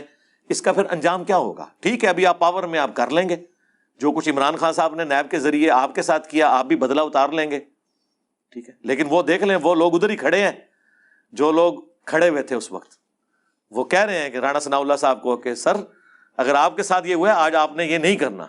رانا صاحب ہی کہتے ہیں نہیں کرنا تو نہیں چاہیے, لیکن آپ کو پتا ہے ہمیں بھی تو غصہ ہے, اور پھر ہے بھی رانے نے نا, رانے کا غصہ کون ٹھنڈا کرے, ٹھیک ہے. تو ہم ان کو بھی کہیں گے اگر جینوئنلی آپ یہ بلیو کرتے ہیں نا کہ کسی کے ساتھ زیادتی نہیں ہونی چاہیے, اگر آپ کے ساتھ کسی نے زیادتی بھی کی ہے آپ بڑے پن کا مظاہرہ کریں, آپ پریس کانفرنس میں آگے کہیں کہ ہم یہ آپ کے ساتھ کر سکتے تھے لیکن نہیں کر رہے, آگے چلتے ہیں, ملک کو آگے لے کے چلتے ہیں. میرے خیال ہے عمران خان صاحب کی جو گردن میں سریا تھا اب کافی حد تک نکل گیا ہے, جس طرح نواز شریف صاحب کا سریا نکلا تھا نا ان کا بھی نکل گیا ہے. اب وہ بڑے نرم دل ہوئے ہیں, میں نے دیکھا ہے, وہ باتوں میں بھی آپ کو نظر آ رہا ہے. تو اب بڑا اچھا موقع ہے کہ مل بیٹھ کے دو کام کر لیں, ایک چارٹر آف ڈیموکریسی لکھ لیں کہ کوئی حکومت نہ عدم اعتماد کے ذریعے نہ کسی کے کہنے کے اوپر دوسری حکومت کو گرائے گی 5 سال سے پہلے, اور کم از کم 5 دفعہ اسمبلیاں پوری ہونے دیں. دوسرا چارٹر آف اکانومی لکھ لیں کہ حکومت کوئی بھی آئے جو اکنامک پالیسیز ہیں وہ اسی طریقے سے چلیں گی. اگر صحت کارڈ بنایا ہے نا عمران خان صاحب نے, یا اس سے پہلے نواز شریف صاحب نے بھی کسی حد تک شروع کیا تھا, بعد میں اسے ایپیکس تک, تو چلے گا. بے نظیر انکم سپورٹ پروگرام تو چل رہے ہیں نا, تو جو اچھے پروجیکٹس تھے وہ آپ چلائیں, وہ ختم نہ کریں. یار وہ مجھے ارشاد بھائی نے کل بھی ایک ای میل بھیجی, وہ ویڈیو دکھائی ہے یار, وہ جو دلی کا چیف منسٹر ہے یار, اس نے کہاں سے کہاں پہنچا دیا ہے. آج کے دور میں بھی ایک انسان اتنے بڑے لیول کے اوپر چینج لے کے آ سکتا ہے یار. 22 کروڑ کی عوام میں ہمارے پاس کوئی ایسا بندہ نہیں ہے جو غریب کے لیے یار اتنی ثانیاں کر دے, اپنے معاملات میں تھوڑا کٹ لگا لے. تقریریں کرنے بیٹھے ہوتے ہیں یہ, پیچھے دیکھے 10-10 8-8 ٹن کے AC چل رہے ہوتے ہیں ایک بندے کے اوپر, اور ہمیں کہہ رہے ہوتے ہیں آپ بجلی بچائیں اپنے لیے قوم کے لیے. یار کون سی کہانیاں یار آپ لوگ ہمیں کروا رہے ہیں. خدا کے لیے اللہ سے ڈر جائیں. جو کام آپ خود نہیں کر رہے قوم سے اس کی امید نہ کریں. اور یہ سولر کے حوالے سے بھی آسان قسطیں دیں, بلکہ میں تو کہتا ہوں اسلامی بینک کے تھرو جو سرکاری ملازم ہیں ان کو انسٹال کر کے دیں آپ, آٹومیٹکلی ان کی تنخواہ میں سے کاٹنے کی بجائے ان کا جو بل بنتا ہے اس کے اگینسٹ خود سے اس معاملے کو لے کے چلیں, تاکہ یار لوگوں کے لیے بجلی کے اعتبار سے بھی آسانی ہو. انشاءاللہ ان قریب میں سولر کے اوپر بھی تفصیلی ویڈیو ریکارڈ کراؤں گا. بہرحال فی الوقت ایک کیفیت طاری ہوئی تھی, میں نے چند ایک باتیں عرض کر دی. ٹھیک ہے جی علی بھائی, اگر پی ٹی وی ہوم کے جیسا چینل بنایا جائے جس میں جو کنٹینٹ ہو فیملی دیکھ سکے, ان کے بارے میں آپ کی کیا رائے؟ جی بنائے نا, کون منع کر رہا ہے, جیسا کہ عمر سیریز اور دوسری اسلامی ویب سیریز ہیں. بس میں اگر بناؤں تو میں ڈاکومنٹریز کو پریفر کروں گا. البتہ جو سیریز بن چکی ہوئی ہیں, جو لوگ فلمیں دیکھتے ہیں یار وہ تو ان کو تو دیکھنے دینا, اچھی بات ہے, وہ دیکھیں اپنی اصلاح کریں. علی بھائی میرا زیادہ لوگوں سے بات کرنے کو دل نہیں کرتا. بڑے خوش نصیب ہیں, مطلب اپنے کام سے کام, گھر والوں سے بھی نہیں. بہت اچھی بات ہے, میں بھی ایسے ہی کرتا ہوں. ہاں میرے پاس میں نے بتایا میری بیوی بھی آ کے بیٹھ دینا تو 2-3-5 منٹ تم برداشت کرتے ہو, پھر میں کہتا ہوں بھائی تمہیں کوئی کام نہیں ہے, مجھے تو کام کرنے دو. انسان دنیا میں اس لیے نہیں آیا کہ انسان جو ہے وہ فضول اپنے وقت کو ضائع کرے. ہاں ویسے آپ اپنی فیملی بچوں میں بیٹھ کے گپ شپ کریں, لیکن گپ شپ کے وقت میں, پڑھائی کے وقت میں, کام کے وقت میں آ کے گپیں نہیں کرنی. تو یہ تو بڑی اچھی آپ کو اللہ نے کوالٹی دی, اللہ کا شکر ادا کریں. باقیوں کے لیے بھی دعا کریں. ہمارے گاؤں میں اس بار قادیانی کو قربانی نہیں کرنے دی گئی, اس بارے میں اپنا موقف دیں. اس بارے میں موقف یہ ہے کہ ان کا دعویٰ یہ ہے کہ جو پاکستان کا آئین ہے اس کے تحت یہ لوگ اعلانیہ اس طرح قربانی نہیں کر سکتے, اپنی عبادت گاہوں میں مسجد نہیں لکھ سکتے. چونکہ یہ قانون ہے تو پھر قانون کو فالو کرنا چاہیے. باقی اس کی جو فقہی بحث ہے میں اس میں نہیں پڑھتا. لونڈی اور بیوی سے اولاد کی حیثیت ایک جیسی ہوگی؟ جی ایک جیسی ہوتی ہے. لونڈی سے بھی جو اولاد ہے اس کو بھی وراثت ملتی ہے, لیکن اب یہ ابسلیٹ ہو چکا ہے سسٹم. کیا کو ایجوکیشن جائز ہے؟ جائز تو نہیں میرے بھائی, اب مجبوراً یہ سارے معاملات چل رہے ہیں, ہمارے پاس کوئی اور راستہ نہیں ہے. ہونا تو چاہیے الگ ہو, کچھ یونیورسٹیز الگ بھی ہیں, لیکن کہیں پہ کو ایجوکیشن کا مسئلہ ہے, اس میں آپ پھر نظروں کی حفاظت کریں. خواتین کن اسلامی شرائط پر جاب کر سکتی ہیں؟ بس 2 ہی شرائط ہیں. پردے کا اہتمام کریں اور نمبر 2 مکس گیدرنگ نہ ہو. وہ تیسری بات تو چھوڑ دیں کہ علیحدہ والی، مکس گیدرنگ سے اجتناب کریں. مثلاً عورتیں جاب کریں میڈیکل کی فیلڈ میں، گائناکالوجسٹ بنی ہوئی ہیں، بہت اچھی چیز ہے، ہونی چاہیے. ٹیچنگ کے شعبے میں آ جائیں. اسی طریقے سے جو نچلا مزدور طبقہ ہے اس میں سالن پکانا، روٹی. ہمارے جیلم میں بھی ایک بڑا مشہور ہوٹل ہے، اس میں ایک سسٹر ہے، بڑی عمر کی ہیں، وہ ہماری تو والدہ سے بھی بڑی عمر کی ہوں گی. وہ کھانا پکاتی ہیں، ان کے بھائی سیل کرتے ہیں اور لوگ وہ گھر کے کھانے کی طرح اسے استعمال کرتے ہیں. اس طرح کے کئی کام ہیں جو کیے جا سکتے ہیں. جوا کے بارے میں کیا حکم ہے؟ حرام ہے جی جوا. قرآن میں بالکل واضح حکم کیا ہے جی، حرام ہے بالکل. سورہ المائدہ میں میں جو نیک کام کرتا ہوں، نماز، تو مجھے لگتا ہے کہ میں ریاکاری کروں. لگتا نہیں ہے، شیطانی وسوسہ ہے. جتنی بھی فرائض عبادتیں ہیں جو اعلانیہ ہیں وہ آپ نے اعلانیہ کرنی ہے. مثلا ایک بندہ کہ جی مجھے ریاکاری آتی ہے، میں داڑھی نہیں رکھتا، مجھے ریاکاری آتی ہے تو میں فرض نماز جماعت سے نہیں پڑھتا. نہیں، یہ شیطانی وسوسہ ہے. اور اس کو زائل کرنے کے لیے ایک حدیث ہی کافی صحیح مسلم کی. نبی علیہ السلام سے ایک صحابی نے کہا کہ یا رسول اللہ، بعض اوقات ہم کوئی نیک کام کرتے ہیں، اس نیک کام کی وجہ سے لوگ ہماری تعریف کرتے ہیں اور وہ تعریف ہمیں اچھی بھی لگتی ہے. تعریف کسے بری لگتی ہے؟ تو کیا یہ ریاکاری ہے؟ آپ کہتے ہیں ہاں جی بالکل ریاکاری ہے. حضور نے فرمایا یہ اللہ کے نیک بندے کے لیے دنیا میں اللہ کی طرف سے انعام ہے، کیونکہ تم نے تو خواہش نہیں کی تھی نا اس بات کی. اگر کسی مثلا لوگ میرے بارے میں آگے اتنا کچھ کہہ دیتے ہیں کہ جی آپ کی وجہ سے ہدایت ملی، یہ ہوگی، آپ کیا سمجھتے اس کی وجہ سے منہ میں آسمان پہ چڑھ جاتا ہوں؟ نہیں، میں اللہ کا شکر ادا کرتا ہوں، اپنی وہ پوری کیلکولیشن کر رہا ہوتا ہوں. اچھا ایک اور بندہ اضافہ ہو گیا میرے نامہ مال میں، ایک اور نیکی لکھی رہی. جو بخاری مسلم میں حدیث ہے، جب غزوہ خیبر کے موقع پر مولا علی کو حضور نے بھیجا تو فرمایا پہلے انہیں دعوت دینا، اگر تیری وجہ سے ایک بندے کو بھی ہدایت مل گئی تو سرخ اونٹوں سے تیرے لیے بہتر ہوگا. تو ہم تو یہ پھر دیکھتے ہیں اگر کسی کی توحید ٹھیک نہ ہو تو کیا اس کے باقی اعمال بھی جائے. اگر تو توحید اس لیول کی خراب ہے کہ جو اللہ تعالیٰ جس شرک کو معاف نہیں کرنے والا، تو ظاہر ہے زیرو سے ملٹیپلائی، اس میں تو کوئی شک نہیں ہے. اس لیے پہلے عقیدے پہ توجہ دیں، اعمال کو بعد میں دیکھیں. قرآن مجید میں ہے، کہا گیا ہے عمل کر کر کے تھک جانے والے. اس کانٹیکسٹ میں عاملۃ ناصبہ سورۃ الغاشیہ میں آیا ہے بالکل. اس سے مراد ہیں یہود و نصارہ کے پریسٹ.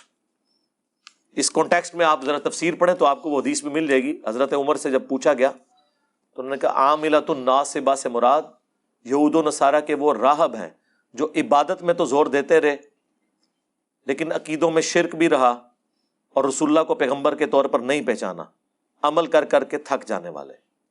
اس کو پکڑ کے بریلوی دیوبندیوں پہ لگا دیں، دیوبندی بریلویوں پہ، اور اہل حدیث ان کے اوپر. وہ اجتہاداً دور سے کرالری تو بن سکتی ہے کہ اگر کسی نے سنت کے مطابق عقیدے نہیں رکھے، اعمال نہیں کیے، تو عمل تو کرے گا، اسے ثواب نہیں ملے گا. لیکن اسپیسیفکلی وہی ساری کی ساری وعیدیں اس طرح فٹ کرنا ذرا مشکل ہے. آپ دعوت کی اصلاح کی کوشش کریں. لو جی تھوڑا پورے کے پورے تھدا میں مکا چھڑیا جائے. اگرچہ مجھے آج 3.25 گھنٹے ہو گئے، کوئی ایسا بندہ جس نے پہلے پرچی دی تھی اور نہ پڑھی ہو ہاتھ کھڑا کرے. پرچی دی ہو اور میں نے نہ پڑھی ہو. بعد والی پرچی نہیں، وہ ایتھے 2-3 نظر آ رہی ہیں. یہ فیبریکیٹڈ سوال نے، پری پلانڈ نے. اللہم انی اسألک بانک انت اللہ لا الہ الا انت الاحد الصمد الذی لم یلد ولم یولد ولم یکن لہ کفوا احد وإلہکم الہ واحد لا الہ الا هو الرحمن الرحیم. الف لام میم اللہ لا الہ الا هو الحی القیوم